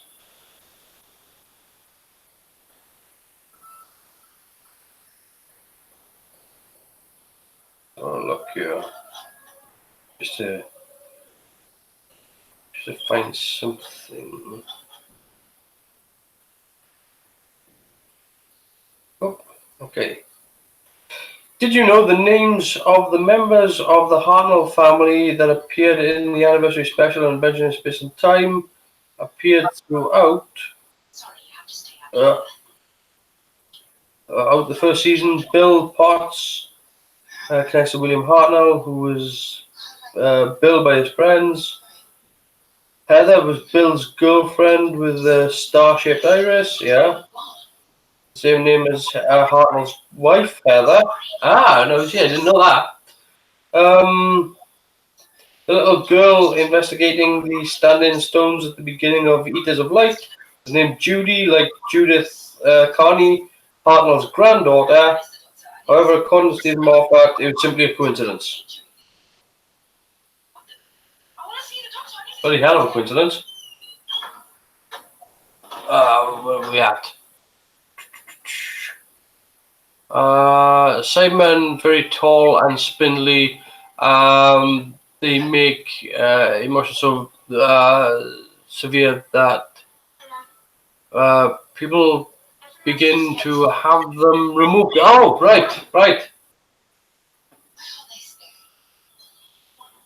Yeah, see, they poofed her hair out a little bit more now. Yeah, I mean, I like Cybermen being 7 foot tall. They should be. Well, they're more imposing then, aren't they? Of course. And they need to be stronger as well. I mean, that's the whole point of them, is that it's very difficult to resist Cyberman, because they'll just, like in which one is it? Is it no? It's Attack of the Cybermen, where he crushes the guy's hand. The Cyberman's questioning the guy's hand, so he grabs his fist like that and just starts crushing him until there's blood pissing out of him. That's pretty bloody nasty.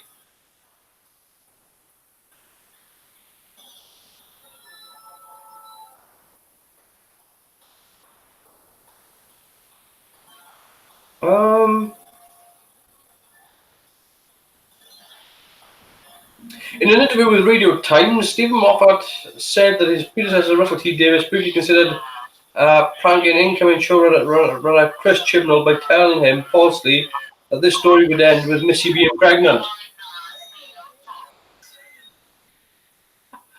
What a bastard! I'm sorry. I So yeah.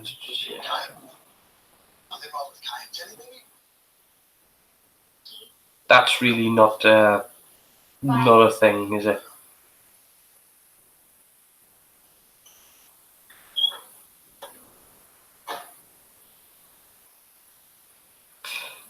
The Master asking if the future was going to be all girl and the 12th Doctor's responsibility, and we can only hope, references the fan speculation regarding whether or not the 13th Doctor would be female. She would have been announced that she's the 13th Doctor a few weeks after the episode aired. I think we all pretty much knew that was coming.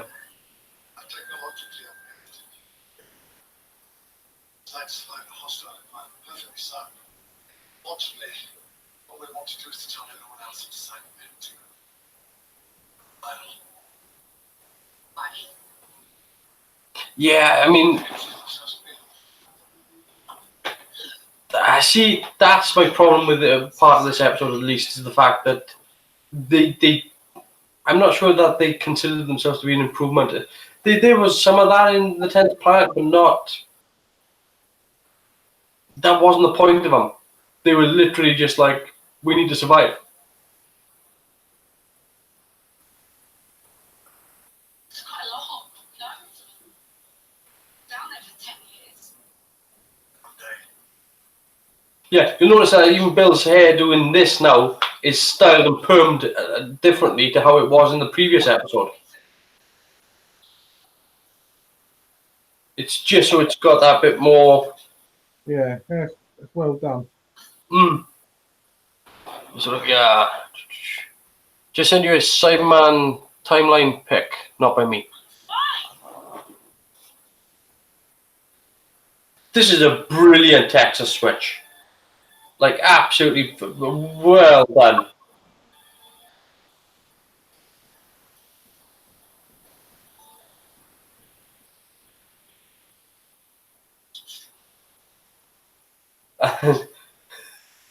So how they actually do that switch, the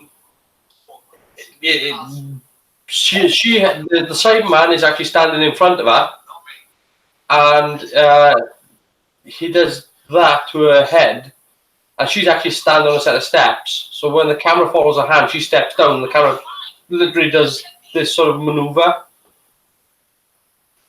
It's nicely done. Mind is acting like a perception for the time. You still see yourself. And this is something else that I don't like with this particular story. I don't like the idea of Cybermen being able to choose whether or not they can be Cybermen. Once you physically, it's like asking somebody to process urine once you've removed the kidneys. It's just not possible, even if they willed it up. Yeah, I've kind of got the impression with this though that they haven't quite finished Bill on purpose. Yeah. I mean, that's entirely possible. But I mean, I'm basing it based on prejudices from Death in Heaven, where they did that whole thing with Danny choosing to have his emotions and then bringing back the brick, and it just.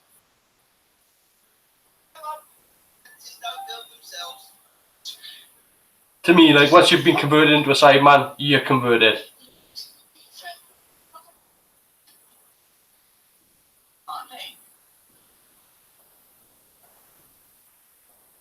And I think it's a good choice to have this whole back and forth with Bill, because I don't think these conversations would work the same way if he was just talking to that side and hearing that Cyberman voice come back at you.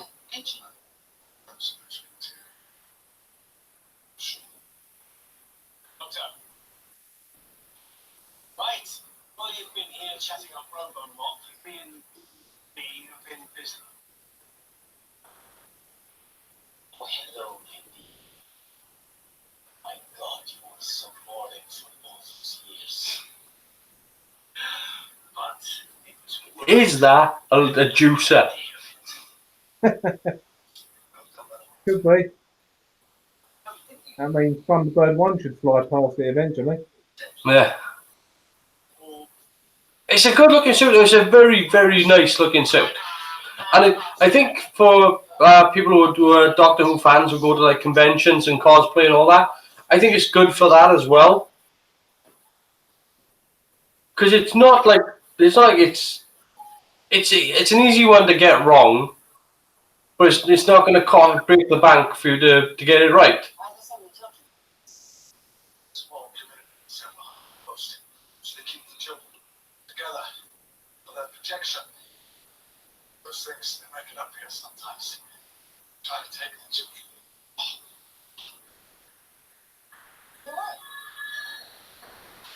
It's fine. What's that? And they target the children. It's those who sees it with a younger dome in the brains. Yeah, he's just got a bad case of the shits. Bodies are smaller. Less to it.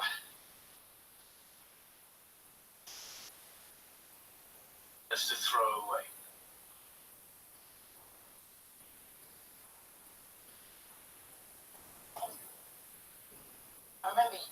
This is quite a when we talk about dark. This is quite a dark thing. Where they take the kids. There's less to throw away.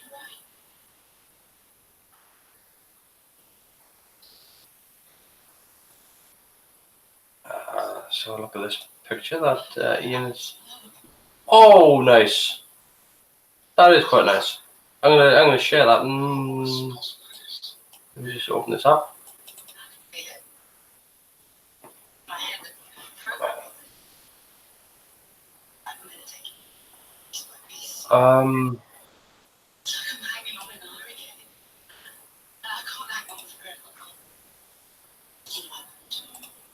My friend. There you go. Oh, that's pretty cool. It is, yeah.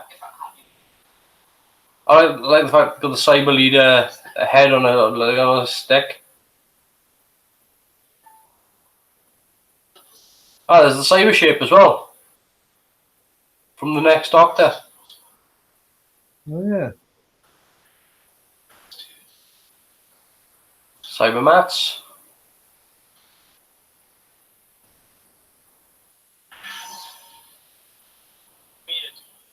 I don't remember any of them.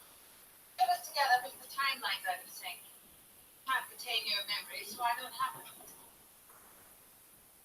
Yeah, I'm just looking at it now. The Cybermen.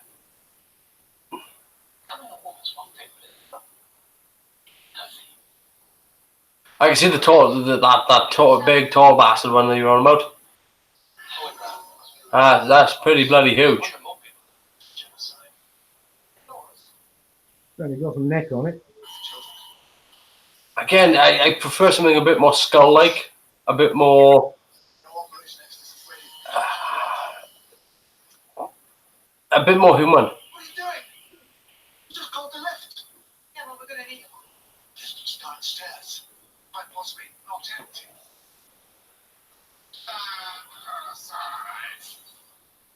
Yeah, it's very nice.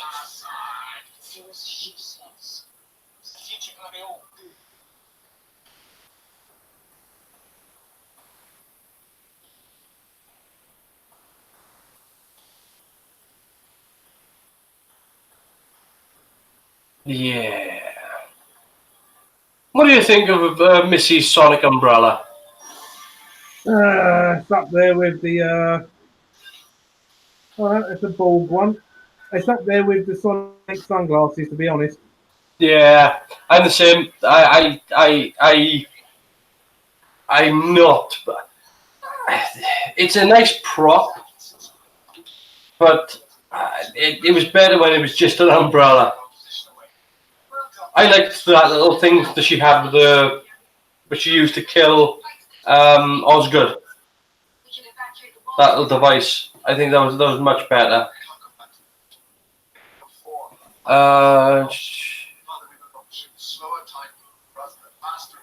Spot the wood.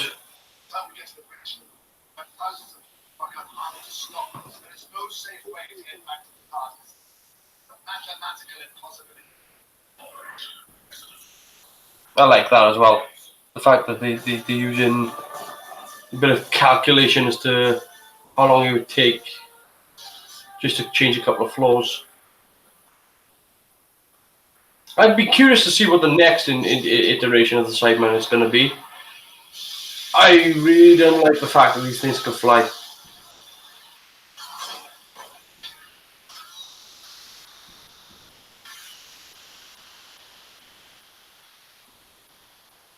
Like this, why do we need to use a cyber ship? But they know how to use it. Operation Exodus. They're announcing their arrival. They're coming. Cybermen are coming.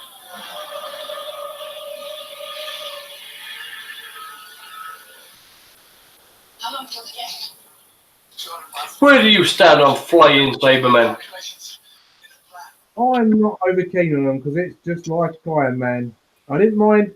I don't really like flying Daleks. I don't mind hovering Daleks to go Yeah. upstairs, but them all flying, it kind of makes them a bit overpowered. I think. I don't know if it makes it overpowered, but I think that there's a point whereby, again, I mentioned this before about when we were talking about Star Trek, about how the CG ones are a little bit too maneuverable.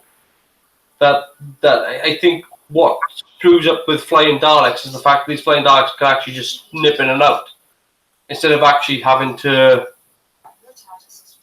you know, take mass into account. Yeah. And again, I don't like the idea of putting a rocket up these Cybermen's ass. Run a spaceship, remember? That's a service duct. Must have shut. You could get angry with it. That would have been involved. Why?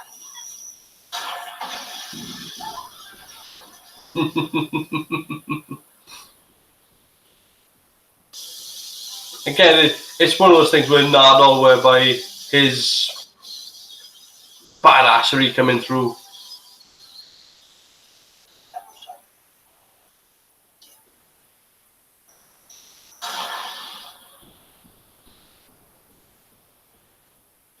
Like something, don't you? It's the obvious. Are there Earthshock versions in this? I can't remember. Yes, there were. Yeah. Or in this episode. And it's right. City looks like Just the old and the new in this one, isn't it? There's none of Oh no, I don't think there are Earthshock ones in this. No, it's literally just the Mondasian, the RoboCop ones, and the Iron Man ones. Back home, too close to the end. and you screwed up. You went too fast. I blew the dematerialization. Which reminds me, a funny thing happened. A very long time, a very scary lady threw me against a wall and made me promise to always. It's a shame we didn't see the Master's TARDIS, or just him getting into his TARDIS.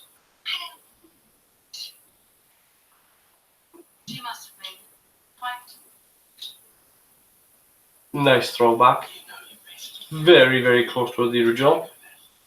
You won. I think it's about half the size though, which is okay because it's the Master's TARDIS. Yes. Very. I don't understand. Well, it's very simple, you see. Cybermen have removed all fear, parts from their minds. You have it. The political back.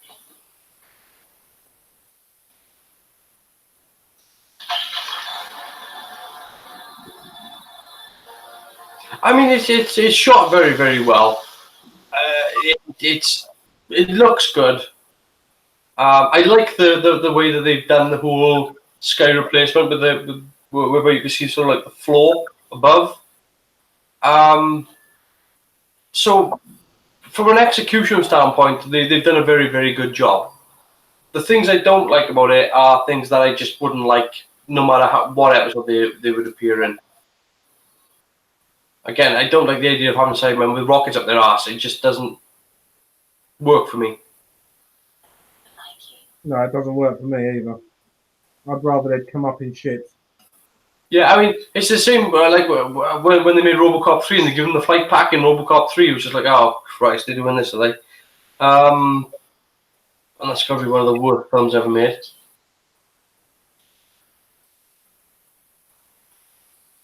And yeah, I mean, it would have been. I would much rather have had them. I would much have rather seen them get on board a very similar ship to the one from Silver Nemesis, the cyber ship from that. At least then it would have given me a moment of, oh,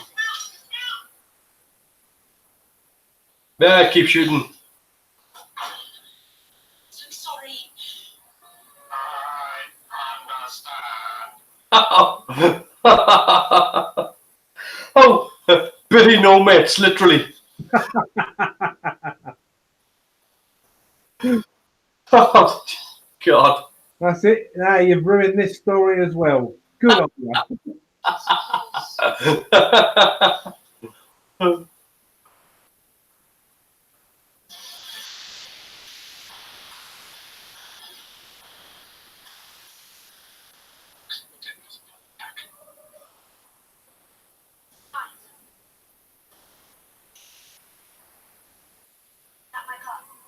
So the other reason why I didn't like the opener to World Enough in Time is it already lets you know that he survives this.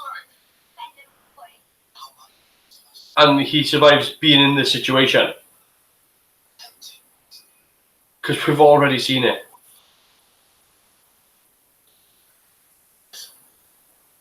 Sis are off now, but we were kind of wondering, what's your plan, Doc? Because whatever you've got, you can't take it. It's another summer fun, 5 levels not. I can only jump. Most of the others. And the cybermen will find them. Best I can do, so I'm doing it. Give a problem with them. I know, and This is a good back and forth between him and Johnson. I honestly don't know what's here.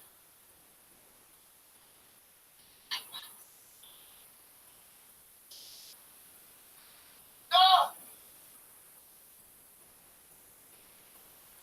No! When I say no, you turn back around. Hey! I'm gonna be dead in a few hours, so before I go, let's have this out, you and me, once and for all. I mean, I do like the relationship. I've always liked the relationship between the Master and the Doctor, and having them had this. I mean, we saw it with the Sea Devils, whereby the Doctor and the Master have this sort of Xavier Magneto type of Sherlock Moriarty relationship. I do what I do because it's right. Because it's decent. And above all, it's kind. Just I'm not sure that the Doctor needs to explain this to the Master. It's more like it's explaining it for us. Just kind. But it's a good back and forth. I run away. The people die. And like some of them might live. Maybe not many, maybe not for long. Hey, maybe there's no point in any of this at all. But it's the best I can do. I'm gonna do it. I will stand here doing it till it kills me. You're going to die too. Someday.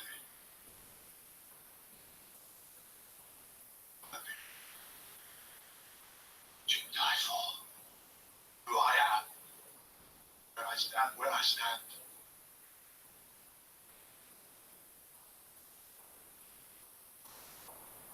I fall.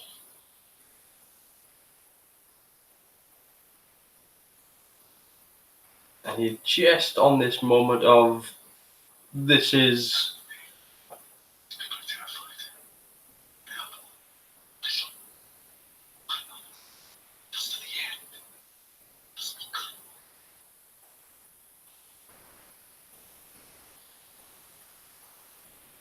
See this face? No. Look at it. This is the face. I didn't listen to a word you just said. I mean, that's just. He just give you all that, and he's just totally dismissive of it. Just nope. But you can see it sat with her, and that's. I would guess that the three of them worked that out with the director, and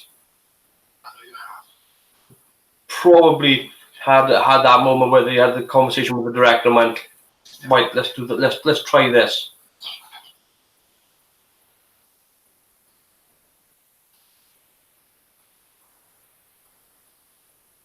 I mean, it's what happens when you get three good actors and put them together, I suppose. Sorry. Just.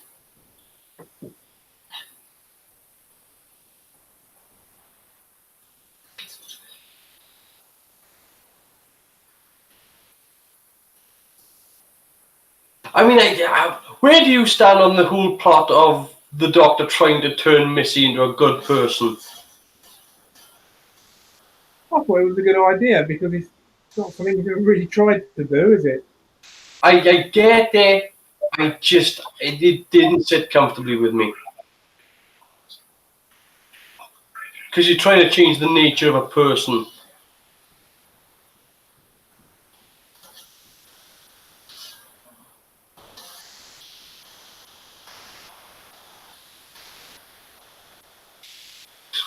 Some good pumps, fair play, though.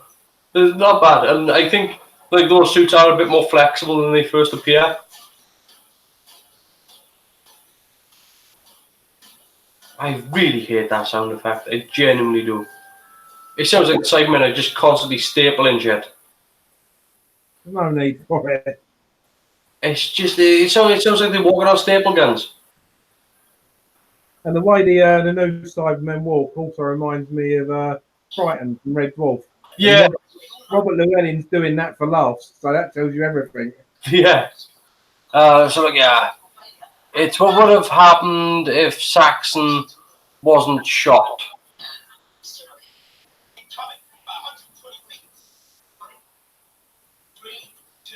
What you were saying about the whole turning Missy good thing, Mm-hmm. it's probably because she's been more effective than the Master ever has, or has come across that way, and him and her are effectively the last of their race.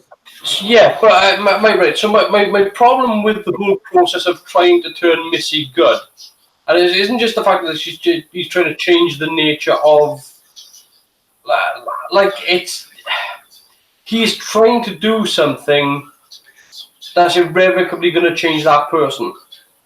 But he's trying to change it to his. Again, it's when we're talking about Doctor Who being, is the Doctor actually a force of good? Because he's imposing his will all the time, and how are we supposed to know whether or not the Doctor's doing something? I mean, the Doctor's committed genocide based on his own policies. True. So where is this whole I get to decide what makes a good person based on his own morality as opposed to the nature of the universe? I mean, surely that's immoral anyway, isn't it, to change something against its nature? I don't know. We try to do that on a daily basis on this planet, don't we? Yeah. So yeah. Imprisoned in the TARDIS. Yeah. I mean, again, he's forcing the Master to become something, and I always like the fact that Time Lords had a much more complicated relationship. I mean, even the other Time Lords regarded the Master as evil, or renegade more like. This was a good goodbye.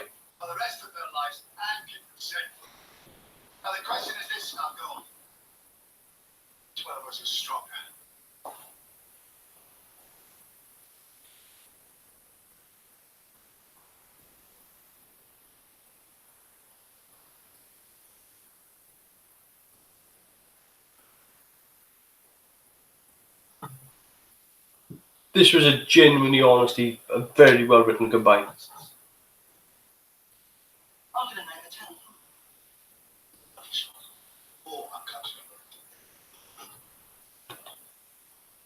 You're coming with me. No arguments.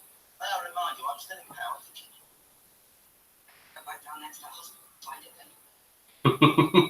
then.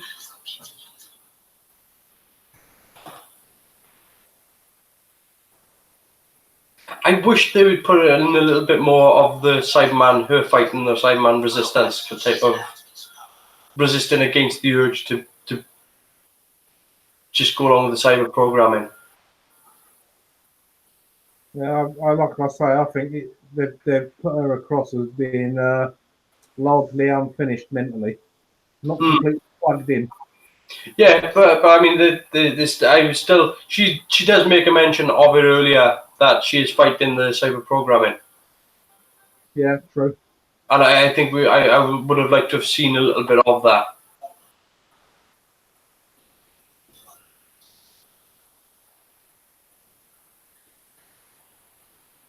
And a genuinely brilliant goodbye.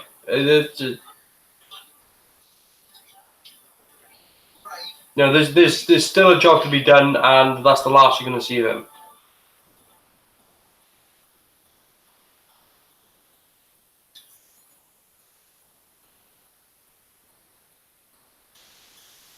And obviously, regardless of what happens, this is not the last of the Master. Don't know how, but we know it's coming.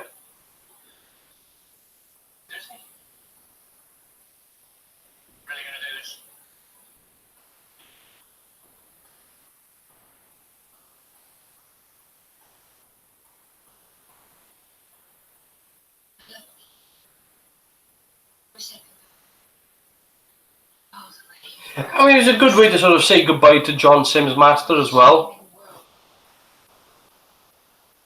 Because like, there's a lot coming to a close here.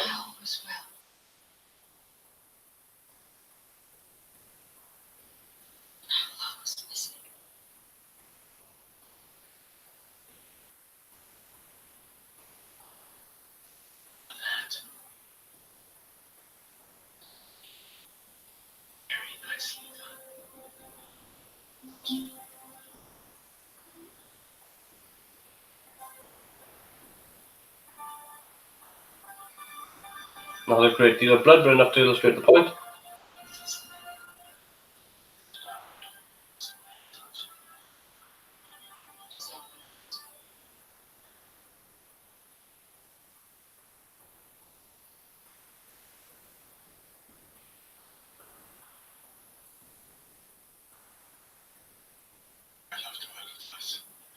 I wonder why the Doctor never tried changing the Cyberman's programming so they turn against each other.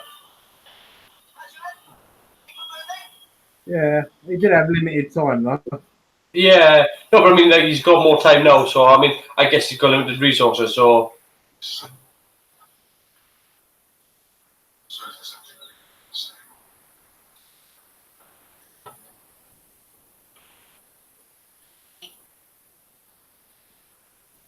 But again, he got nod over the laptop, so. You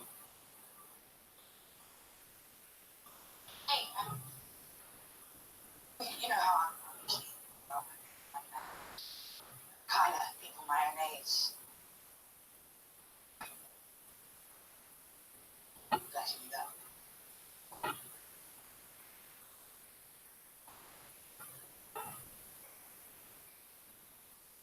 That's a weird line, isn't it? I mean, it's just. I think she's just trying to illustrate the point that the Doctor knew her.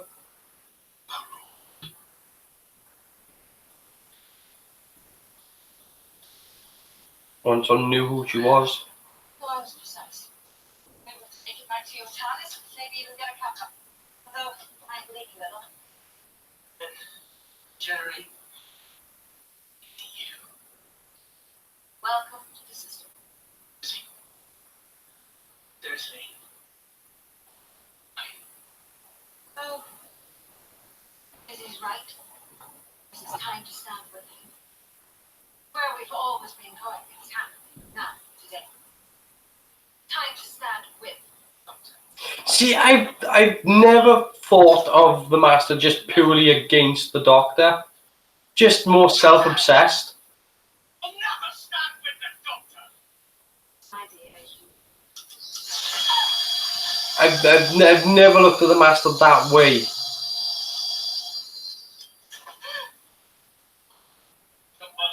I mean, you'd probably go with the Anthony Ainley Doctor Master and go, oh yeah, definitely. But again, my Master's still going to be Delgado, so I'm still going to look at it from it's more of a selfish purpose as opposed to a. It's where we've always been. This our perfect. We shoot ourselves in the Bit pretentious, right in there, Moffat. perfect ending. Don't know about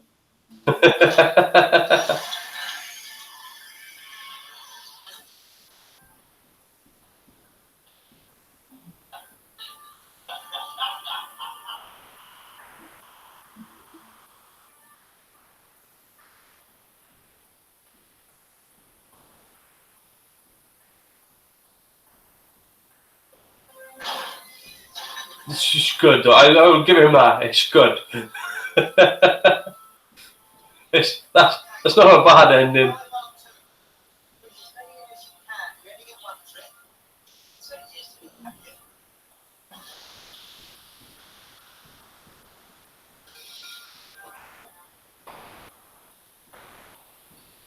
I like the colour grading in this episode as well.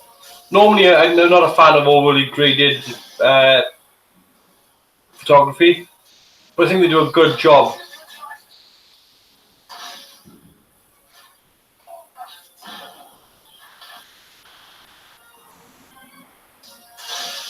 that. Very Pertwee-esque there, isn't he? Again, Sea Devils with a sonic screwdriver.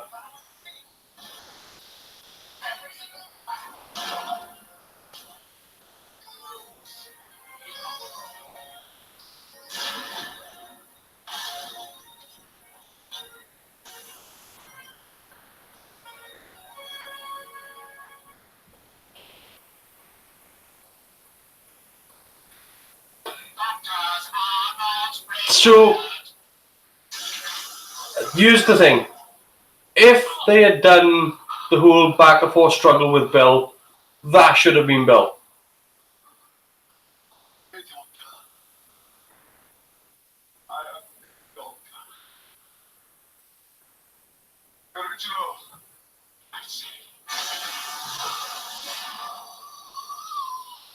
And I think it would have been a much more tragic moment then, whereby she's finally been submitted and still trying to fight the cyber programming.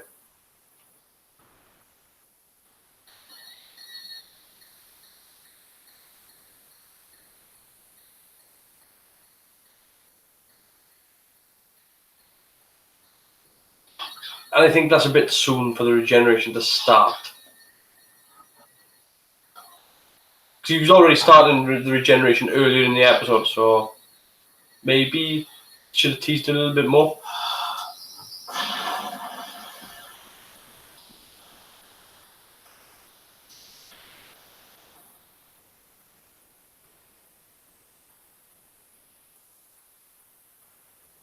Everybody's dead, Dave.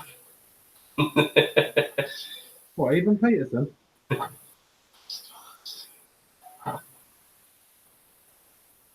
Yeah, I think that's one thing I would have changed. If I was writing this, I would have had Bill be the one shooting the doctor.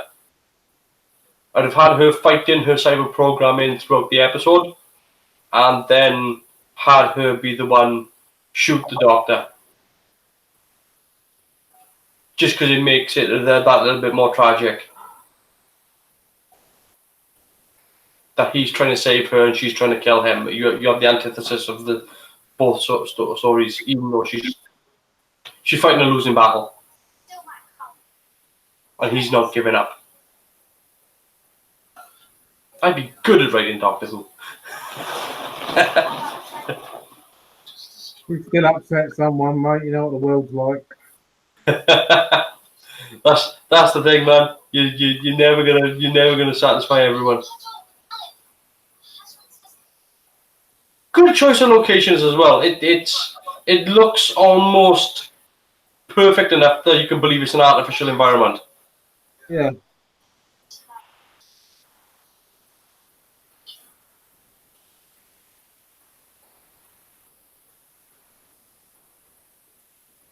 Guys, you don't realize how much CG is involved in this episode. Quite a bit. I don't think it's as CG heavy as the last one, but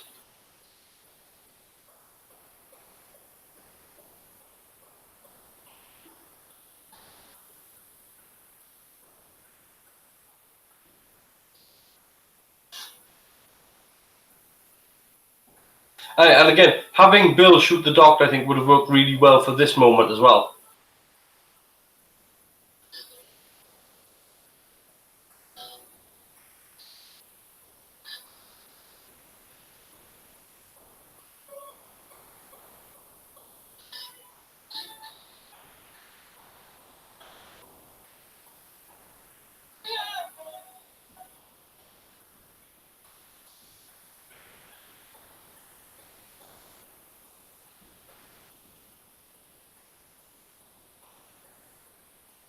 Obviously, there's this bit here with Heather. Where do you stand with this Heather moment? I think it removes some of the tragedy from the character, but with the way Moffat writes stuff, you could see it coming. Yeah, it had been put in there from the first episode, and it was somewhere they kept making tears a thing. I'm not a fan of it. I wish she had just healed. And it's been one of the problems with Moffat's writing is having people stay dead. They done the same thing with Clara. I wish she had just died, and now she's flying around in her own TARDIS, and it's a bit like, please.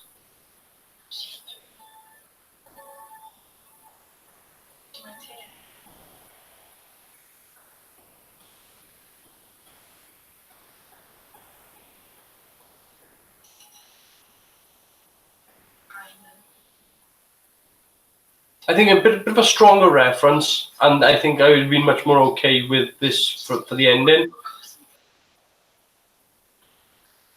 But I think I would have much preferred. You know that bit where she's carrying the Doctor at the start of the episode? I think I would have preferred that to be at the end, with her just carrying him back to the TARDIS like that, and then just collapsing at the end.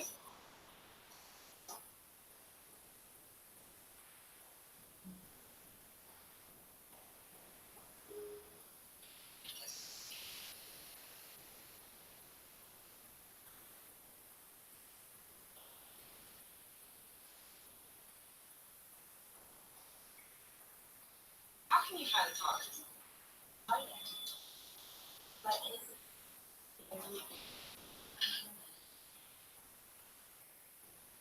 I'm not human.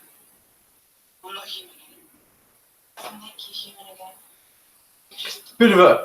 Bit of an overpowered character, considering that she's supposed to be, what was it, oil from an alien spaceship.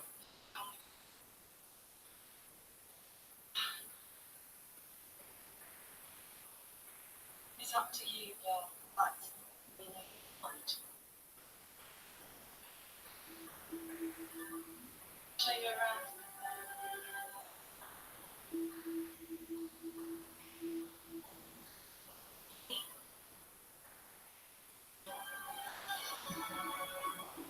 I love the lighting.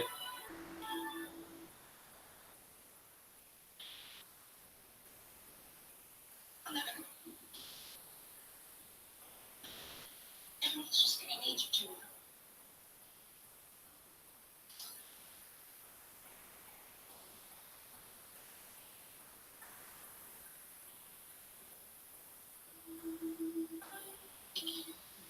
Perhaps on their travels they'll come across Clara and me. Oh, There's a spin-off you don't want to happen. oh, good grief! You could see it happening though, couldn't you? Mm-hmm.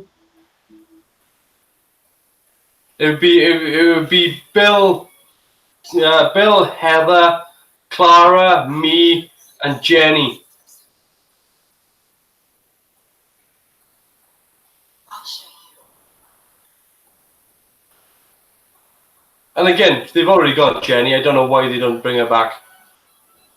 It's insane.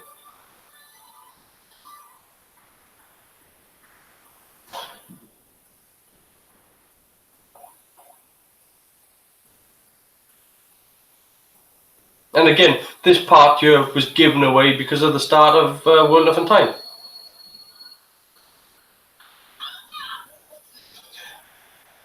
And of course, this is brilliant because it's a very reminiscent of the Baker.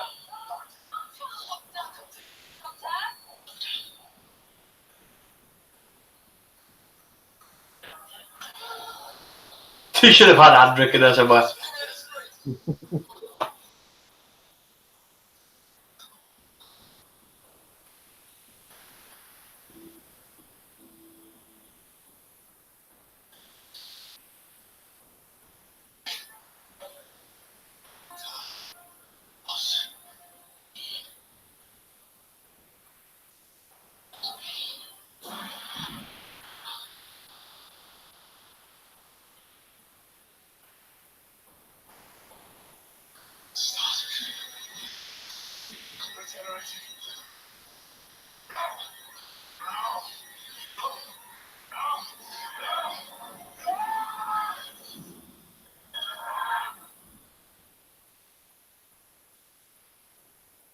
I miss that set.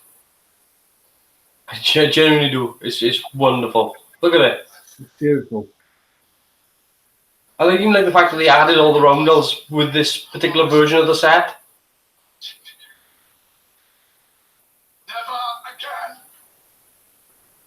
Just these small little additions that they've made. Somebody else. It was such a thoroughly great set.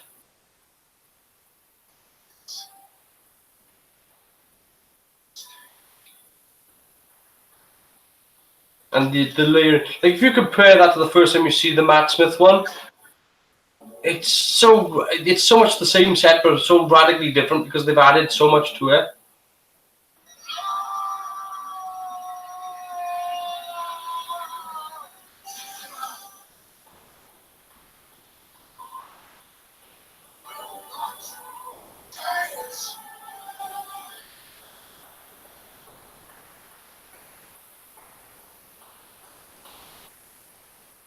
I will not change. Will not. The whole thing's ridiculous. Hello? Someone there? Who is that? I'm the doctor. Again, this little bit here with David Bradley. Again, blown by spoiler stuff.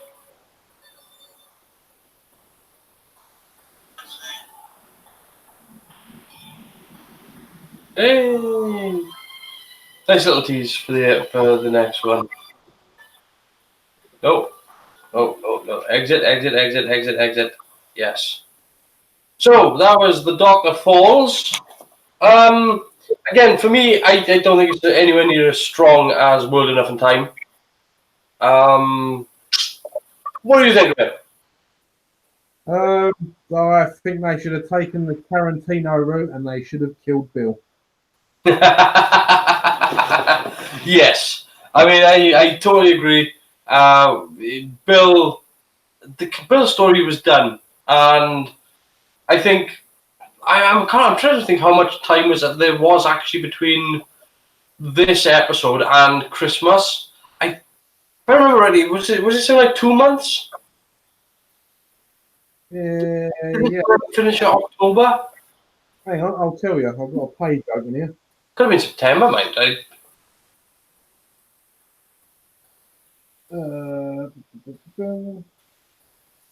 No, there's quite a few months. Premiere broadcast was the 1st of July 2017.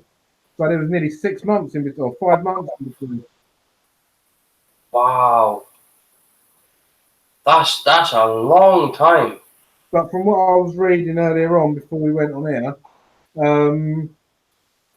they filmed that last segment with David Bradley about 2 weeks before the show aired. So as that show was going out, they were just finishing off the Christmas one. Yeah, well I mean, like, so originally that Peter Capaldi was going to regenerate at the end of this episode. This was going to be his final episode, and he was going to regenerate at the end, and in walks Jodie Whittaker. Unfortunately, Chris Chibnall didn't have a Christmas special script ready to go. So it was a case of, well, you're not ready to take over yet, so and Moffat had been fighting to keep the Christmas slot, and Chibnall really didn't want it. So it was a case of, well, I'll do a Christmas episode, and then he'll regenerate into Jodie at the end of that one. And of course, it was very much Twice Upon a Time was very much a last minute rush job to get the episode together, which is crazy considering how well it's put together. I mean, it's not like they were right up against it, but as you said, like, that last bit was shot 2 weeks before the edit, and when you get into Twice Upon a Time, then they were pretty much up against it. I mean, I would say mainly due to the fact that obviously Bradley is only available for a short amount of time in his acting schedule. But I mean, like, it's a crazy scenario to be in, to end up suddenly turning around and going, actually, we're going to make another episode. So, and I mean, in terms of how this pieces together with the rest of Doctor Who, with the rest of from the original episode as well, from 10th Planet, and going into Twice Upon a Time, I think it's a nice connect. Though, I don't think we ever needed to see the Tin Cyberman. And two, I think we didn't need the Master and Missy. I don't know how you take Missy out of the show, but her inclusion in this episode doesn't really do anything. No, I mean, they could have left the Master out completely and had Razor just being an arsehole, and the Doctor could have tore down the ship with the blue fella. Yeah, I mean, there's not really any sort of complete story there with the Master and Missy, is there?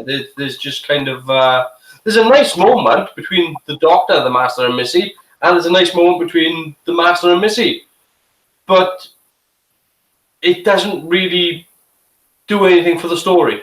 There's no, what is the point of this? And I think you could remove that element of the story.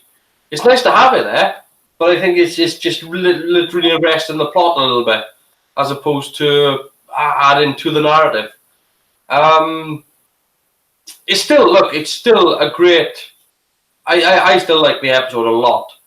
It's nowhere near as good. I don't think it's anywhere near as good as the first part.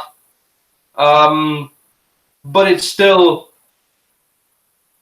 as a goodbye to the characters that with Nardole, it's a great goodbye. With Bill, it's a little bit tacked on for me, and I wish you just again. I would have liked to have had her sort of doing this throughout the episode where she's fighting the programming, and then have that one moment be like that's Bill shooting the Doctor in the back. That would have been, the Doctor's done everything he could to save her, and then he fails. He can't do it. Because there's even that speech earlier on whereby he's talking to Bill and saying, when you said you could save me, were you lying? And he said, no. Were you wrong? And he was like, yes. It's that whole, this is a tragic situation and there's nothing I can do. And the problem I've got with Moffat's writing here, whereby all the companions are being saved, is that what I like with the Cybermen, that's not what I like, but the actual point of the story of having a Cyberman, a companion that can't be saved, is to tell people, it's allegorical of people with terminal illnesses. You can't tell a story like that and then turn around and go, yeah, but they'll be okay afterwards. It's not good to do that. No, I mean, in terms of watching it, for the viewer, it's nice to see a character you've been watching for a couple of months have a happy ending. But in terms of writing, like you say, it should have been like a terminal illness. I've done everything I can, but I can't save you. It's time to say goodbye. Yeah, but I mean that's the thing though. But they've done the same thing. I mean, which one was it? It was like Death in Heaven.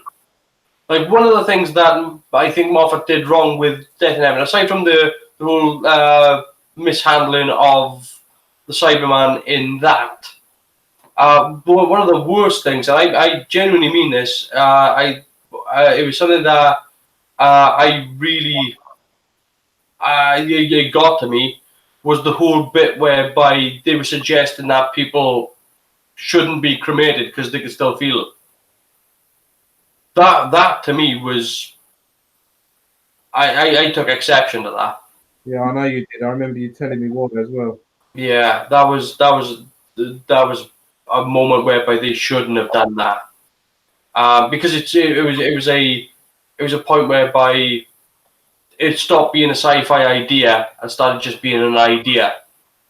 It was like, well, what if people who are dead can still feel pain? And the suggestion that when you cremate them, they can feel it. It's not a sci-fi idea. It's just an idea, and that you putting that in the idea of kids are going to be watching that, and they're going to see that, and there are going to be kids out there who have lost someone and have been to their funeral and have had them cremated, and then they go to bed and watching something like that, and then putting that idea in their head. I mean, that's horrible. That's absolutely horrible. There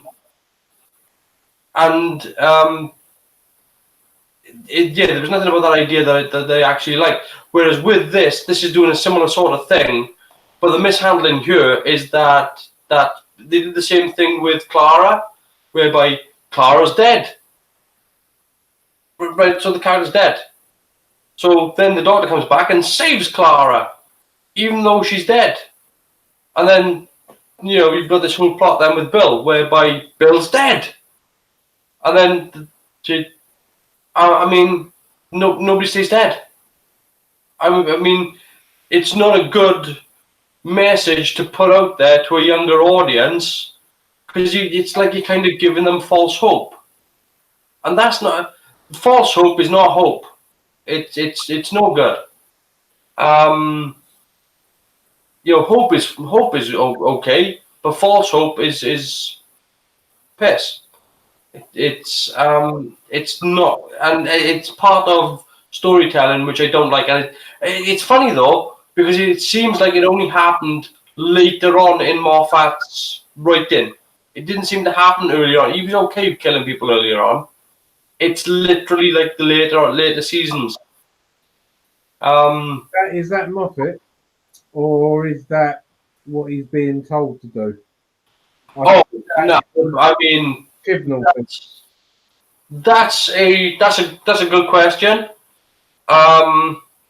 It's possible that the BBC are putting pressure on him to sort of go, can you not do this to this character? Can you make this character, survive this? Because, and it is entirely possible that that's a BBC angle. You'd have to ask Stephen Moffat that question. How much of that was? I mean, I guess he would have a novelization version of the story if he's done one, and which would be outside of the BBC's control, and then you'd have to read that to probably find out the answer to that. I mean, he kind of killed Amy and Rory, didn't he? I mean, I know they go back in time and... No, he killed Rory over and over and over, and he kept coming back. Yeah, but at the end of it, he basically... Rory got touched by an angel, didn't he? An angel just turned her back on one and said goodbye, Doctor, and disappeared, and that was the end of that. Yeah, but then we had the whole happy ever after bit. Yeah, so I suppose. So again, it's part of the whole nobody ever stays dead. Where I think that what they could have touched on here with this story again is talking about somebody with a terminal illness, and it could have been again. I'm not overly sort of like. I don't think all sci-fi has to be allegorical of current events or anything like that. You know, sometimes sci-fi can just be fun, and I like sci-fi stories that are just a romp, whereby I think here was a chance to do something like that, and ended up giving us these nice moments, but really, they could have done so much better, and it's not. I think the closure again. It's just the fact that this episode. It's a really, really good episode. It's just these little moments here or there whereby they could have closed up this episode really and buttoned it up really, really tight. And of course, then we with what happened with David Bradley at the end as well. It's such a shame that got leaked. I mean. It was such a nice thing to happen that I think you'd have to be off the internet for quite a while to have not known that Bradley was going to be back as the first Doctor. And the second they found out that Bradley was going to be back as the first Doctor, again, it was Radio Times, it was in the newspapers, it was absolutely everywhere. I mean, it's just. I know it's difficult. This is, it's difficult to keep things spoiler free these days. But please stop spoiling it for yourself. Like, you're shooting inside of a locked soundstage. If any information gets out, it's people that are working on this that are letting it get out. I mean, what did you think when you found out that David Bradley was going to be back as the first Doctor? I mean, I asked Ian as well. Well, I mean, I was kind of excited really because I thought he'd done brilliantly in the 50th anniversary one. What was it called? Yeah. We should do that one week as well. That's a really good. Yeah. I was kind of excited because I don't watch a lot of telly anymore at all, so I don't get to see, unless I go looking for them, I don't really get to see a lot of spoilers and that. I'm very good at swiping past stuff. Yeah. Like I didn't know John Sim was going to be in that, but I saw on one of the Doctor Who forums that David Bradley was going to be in it, and there's loads of hashtag not my doctor and all this sort of bollocks that people come up with. And I was genuinely excited because I didn't know they was going to do it. And I saw, the only thing I saw was the fact that he was going to be in it, and there was a shot of the two TARDISes together. And that is all I saw. So I had no idea that they was going to link it backwards to the 10th planet and do it that way. So for me, I had an air of excitement because I didn't have the foreknowledge of what they was doing with it, if you know what I mean. Yeah, I mean, I was really glad that they did it. I was really happy that David Bradley was in. My problem was that, like, literally, I think it was Twitter. Like I said, about a week or maybe a week and a half, 2 weeks before the episode aired, there was the whole David Bradley's back as the first Doctor, and you're like, how? Why? I mean, it's the tease at the end of the episode, and we knew that he was going to be in there then for Christmas, but it was a case of who let that out and done it deliberately. You know, why do that? Isn't there enough of a aren't you doing something right if you've? And I've said this before. One of the things I really like with Doctor Who is the fact that when it comes to the end of the season, they don't cliffhanger it for the next season. They end that season with that's the end of that season. We're going to start the next season next year. Well, hopefully we've done a good enough job that you'll come back anyway, without having to do this hangover tie-off. To a lot of like Star Trek: The Next Generation used to do it. Deep Space Nine used to do it. Used to end with like Best of Both Worlds Part 1, and then a year later you get Best of Both Worlds Part 2. And I was really so happy that Doctor Who didn't do it. That they just end the season, and then you start off in the new season, then totally new stories. Oh, yeah. Kind of like spoilers myself. Thought he was going to have an adventure during episode 3 of the 10th Planet. What you mean when he was passed out? No, I thought that there was going to be sort of. I knew there was a blank moment. But what I liked with again when Stephen Moffat plays with time, it's really done really well. And the moment he chooses is literally the part where he walks out of the base from Ben and Polly towards the TARDIS, and it's literally that moment. And it's such a short space of time, but because he is a Time Lord and he can travel through time, that amount of that sort of, it's what the difference in time between the Doctor getting to the TARDIS and then Ben and Polly getting to the TARDIS is a minute. But that minute is long enough with the time machine for you to have an entire adventure in between, and that's part of what Steve Moffat does brilliantly when it comes to playing with time. So yeah, that's really good. I wish that we had, we'll talk about this next week, but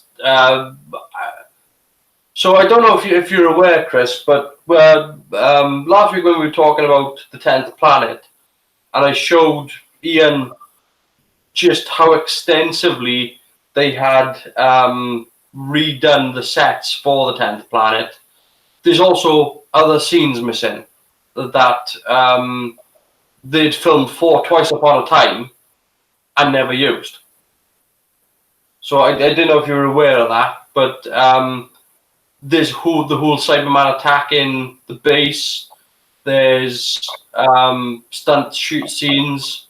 There's other dialogue scenes. There's quite a chunk of the 10th Planet that they just recreated for Twice Upon a Time that they just never used. And I was amazed that when they done the whole bit whereby he goes back to the TARDIS and regenerates, there's a bit whereby Ben and Polly should have been there, and I think they filmed it, they just didn't show it. So, but in terms of having Bradley back, I just wish more people at the BBC, because considering how badly botched the trailer for season 10 was, you'd have thought they would have learned their lesson. And I'd be willing to bet that they had plenty of complaints about that. About, maybe post season 10 they had more complaints. But probably the worst promoted series ever. It was just like, you're gonna blow all the surprises in the trailer. I'd say the only thing I've got to say worse than that, because I remember you talking about this way before we were doing the live stuff, when you were reviewing the episodes. And I watched the trailer, and I think the only trailer I've seen for anything worse than that is for Terminator 2, where they give away in the trailer that Arnie's a good guy. It's for anyone that ain't seen it, but yeah, no, I agree with it. Yeah, because when you're sitting in the cinema and you have that moment of the two Terminators in the corridor, like that's the moment where you're supposed to go, oh yeah. But if you watch the trailer for Terminator 2, it's just like, oh yeah, no, he's a good guy all along. And he doesn't even behave like a bad. The thing is, he could be, when he has the bar fight as well, he could be the bad guy. Yeah. But yeah, that blows it. But I mean, you see the trailer for Series 10, and it's just like, holy shit! And it literally ends on John Sim, and hearing his laugh, and it's just like you've just. And the worst part with that, again, if there was another episode earlier in with John Sim in it, you'd have forgotten about it. It'd be like, oh right, well that's his appearance in this season. So when you'd have got to the final episode whereby Mr. Razor, it turns out to be the Master, it would have been totally removed. But because you hadn't seen John Sim right the way throughout the season 10, you knew he was going to show up in the final episode. It was just like logically, and it's difficult to have an online an existence online and try to stay spoiler free. Because even if you go on Facebook, man, Facebook is terrible for it. And Twitter's the same. Because people post stuff. I mean, people are obviously excited to talk about stuff, which is great. But it's once photographs and things get out. I mean, again, I talked about Dr. Freedom earlier, whereby I said, he did some really, really good stuff. One of the things that he does, unfortunately, is that he is given, or people send him, spoilery stuff. I know he does try to warn people about, if you don't want to know the spoilers coming up, like, don't watch this bit. Like, he does try to do that from time to time. But me personally, I'd rather be surprised. Well, that's pretty much it, really. So, World Enough and Time, I think, is a very, very strong opener. Dr. Falls, there's a little bit of short story telling, and the narrative gets a little bit muddled. It's still good, still a good story. In terms of the complete story, though, where would I put it with all the other Cybermen stories?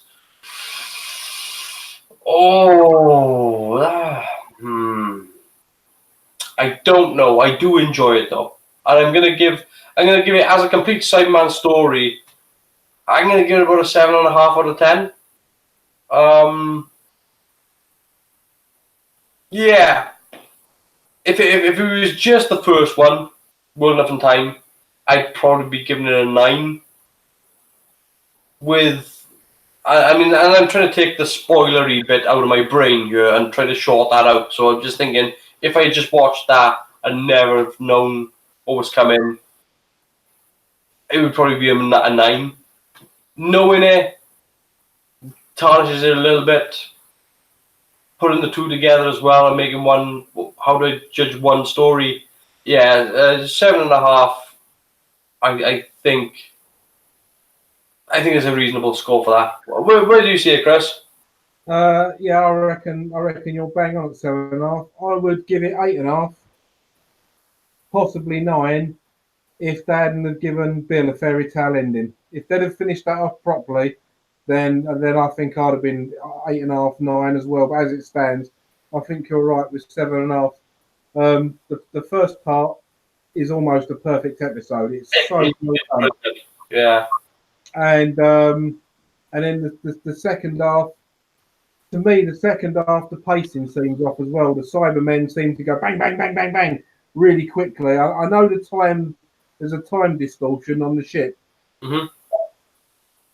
Surely, I don't know. The way they fly up the ship that quick, there's a time distortion. It should take them a bit longer to get up than what it does. It just seems the pace is a bit off. But yeah, I'd give the first part probably a 9, and I'd probably give the second part a sort of 6 or 7. But together, I reckon you're right at 7.5. I think that's a fair score. Yeah, it's so. I mean, what's the input there? So yeah, I thought he was going to have What about you do? Oh yeah. 9 and 7 out of 10. Yeah. I think it's again. It doesn't need the Master and Missy for the second part. Or they could have had something a bit stronger in the plot. And again, it's the Disney ending for Bill is just, you're not being honest with the character. To be honest, it's just they could have made this character, because not every character gets a happy ending, and this one would have been I think it would have been a good reason for the Doctor to not want to regenerate, actually. Because I find it odd that the Doctor doesn't want to regenerate at the end of this. Whereas I think if he couldn't save Bill and have Bill actually, again, I know I'm going to retreading the ground here, having Bill not be able to fight the urge to turn full Cyberman and to actually attack the Doctor while the Doctor is trying to save Bill, that scenario would have left the Doctor with a no recourse, but I have to kill my friend. I think that would leave anyone bummed out enough to go, I don't want this anymore. Whereas the ending, I mean, I know the Doctor's kind of unaware of what happens to Bill, but it's still, the Doctor's defeated the Cybermen, and the Doctor's done that several times now, and it's not new ground. So, in terms of storytelling, the story falls down in the second episode. Actually, ironically, the Doctor falls down in ratings. With this episode, it's still enjoyable, still fun.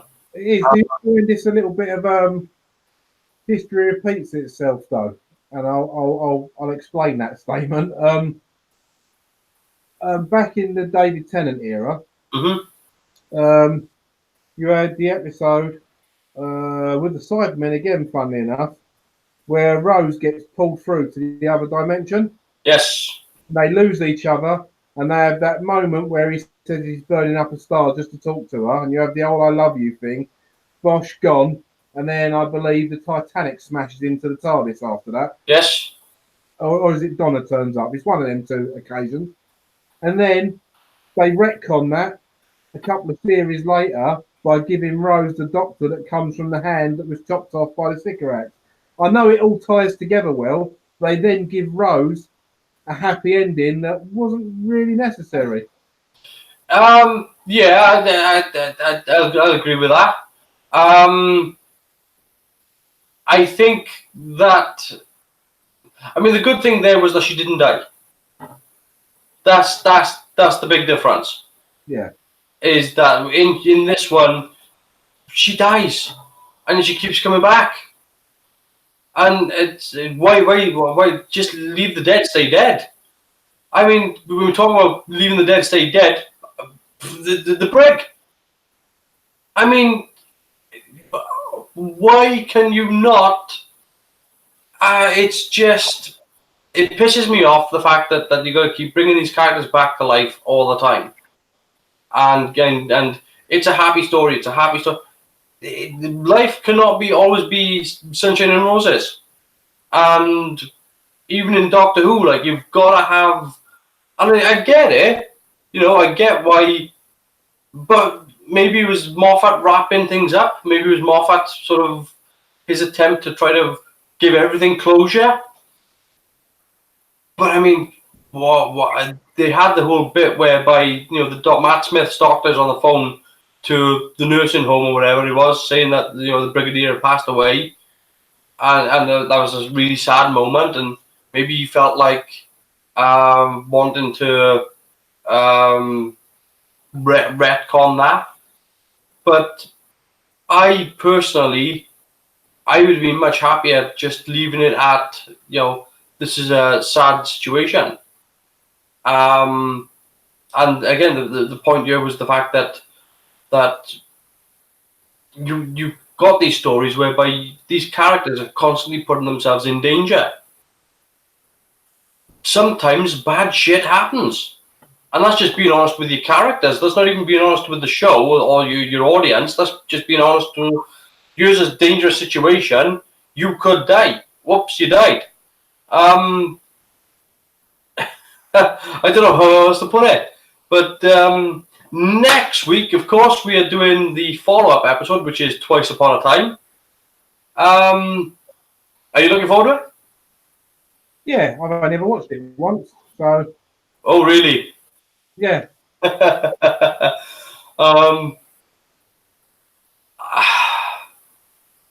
So, the first time I saw Twice Upon a Time, I thought to myself, this is nice. There's things wrong with it, but this is nice. The second time I watched it was probably an hour later. And I thought, that's not really how I remember Bill Hartnell's Doctor, you know. No, I know exactly what you're saying, and I remember that. The things I remember most about that episode is like, oh, Bill's back, and really, the first Doctor was like that. I don't remember him threatening to smack Barbara on the arse, or Polly for that matter. I mean, it's just no. My problem with that whole bit was the fact that it was one joke, and it was one joke being told over and over and over. Yeah. We'll get to that next week when we do that. So, but as for tonight's final wrap up, I guess I'd say out of the Moffat era of storytelling of these two-parters, I'm gonna put this as maybe sort of third best. I think his first one is still, not necessarily out of Moffat's era, but Moffat's writing. It's probably still The Empty Child and the Dog Dances. Yeah. I'd say that's probably his best two-part, and again, that's him with somebody above him telling him. Because again, it comes back to the fact that he is a bloody good writer. But when you give him total charge of something, maybe that he needs being reined in. I'm being told where things go wrong. Maybe that's a part of the problem with Doctor Who now, is the fact that perhaps they actually do need a writer's room. Just 5-6 writers in one room hashing out the episodes, and I don't understand. Provided that you've got one script writer, like I'm thinking of like Star Trek: The Next Generation, whereby they had 4 writers in a writer's room, and you had Michael Piller then in charge of the writing staff. And look how well that turned out. Whereas I think this scenario that they've got now, where they hire a writer, the runner gives, the script editor gives somebody this is the story that I want you to write. And then they return a script, and then you go, no, correct that, come back. I think that's kind of an old-fashioned idea, and I think I would now definitely try to pool ideas from multiple people in one writing room, as opposed to, and hash out the season, as opposed to the way that they're doing it now. I don't know, what do you think of that? That's a good idea, because it just seems to be. I'm just trying to think back to when Russell T Davies was doing it, because obviously the modern era of Who's a lot different to the classic era. Yes. And I'm just, even though there was a few duff stories when Russell T Davies was doing it, his old sort of control on it seemed to be a lot freer and a lot easier with the writers than I mean, even though again, story arcs, it seems like Moffat's story arcs sort of they tie themselves up in knots, and then it looks like the writers get a bit lost with how to untangle it into the story. Yeah. Well, I mean, again, with Russell T Davies is the episodes that he personally wrote are a little bit more fluffed up. whereas the ones that he has other people to write, and when he's in control over them, seem to do a lot better. So as a showrunner, and I hate that bloody term, but as a showrunner, he's better at the job. Whereas with Stephen Moffat's a cracking writer, but his showrunning ability is he's just not as well managed. And the same with Chibnall. His showrunning, he's just not suited for it. He's very single note on how his Doctor and characters interact. Maybe he would be better having other, and we know he's better with as a showrunner with other writers because we've seen it from other episodes. We've seen it in Demons of the Punjab.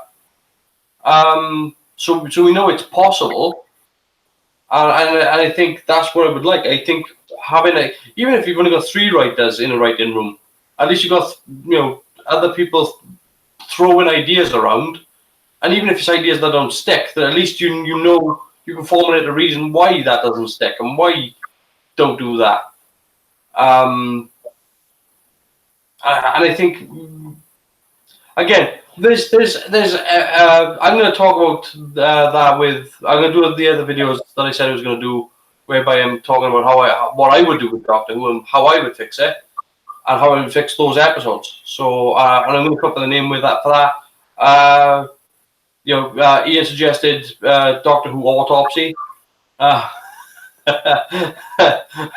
do kind of like that. That is kind of that's not bad actually. An autopsy of season 11.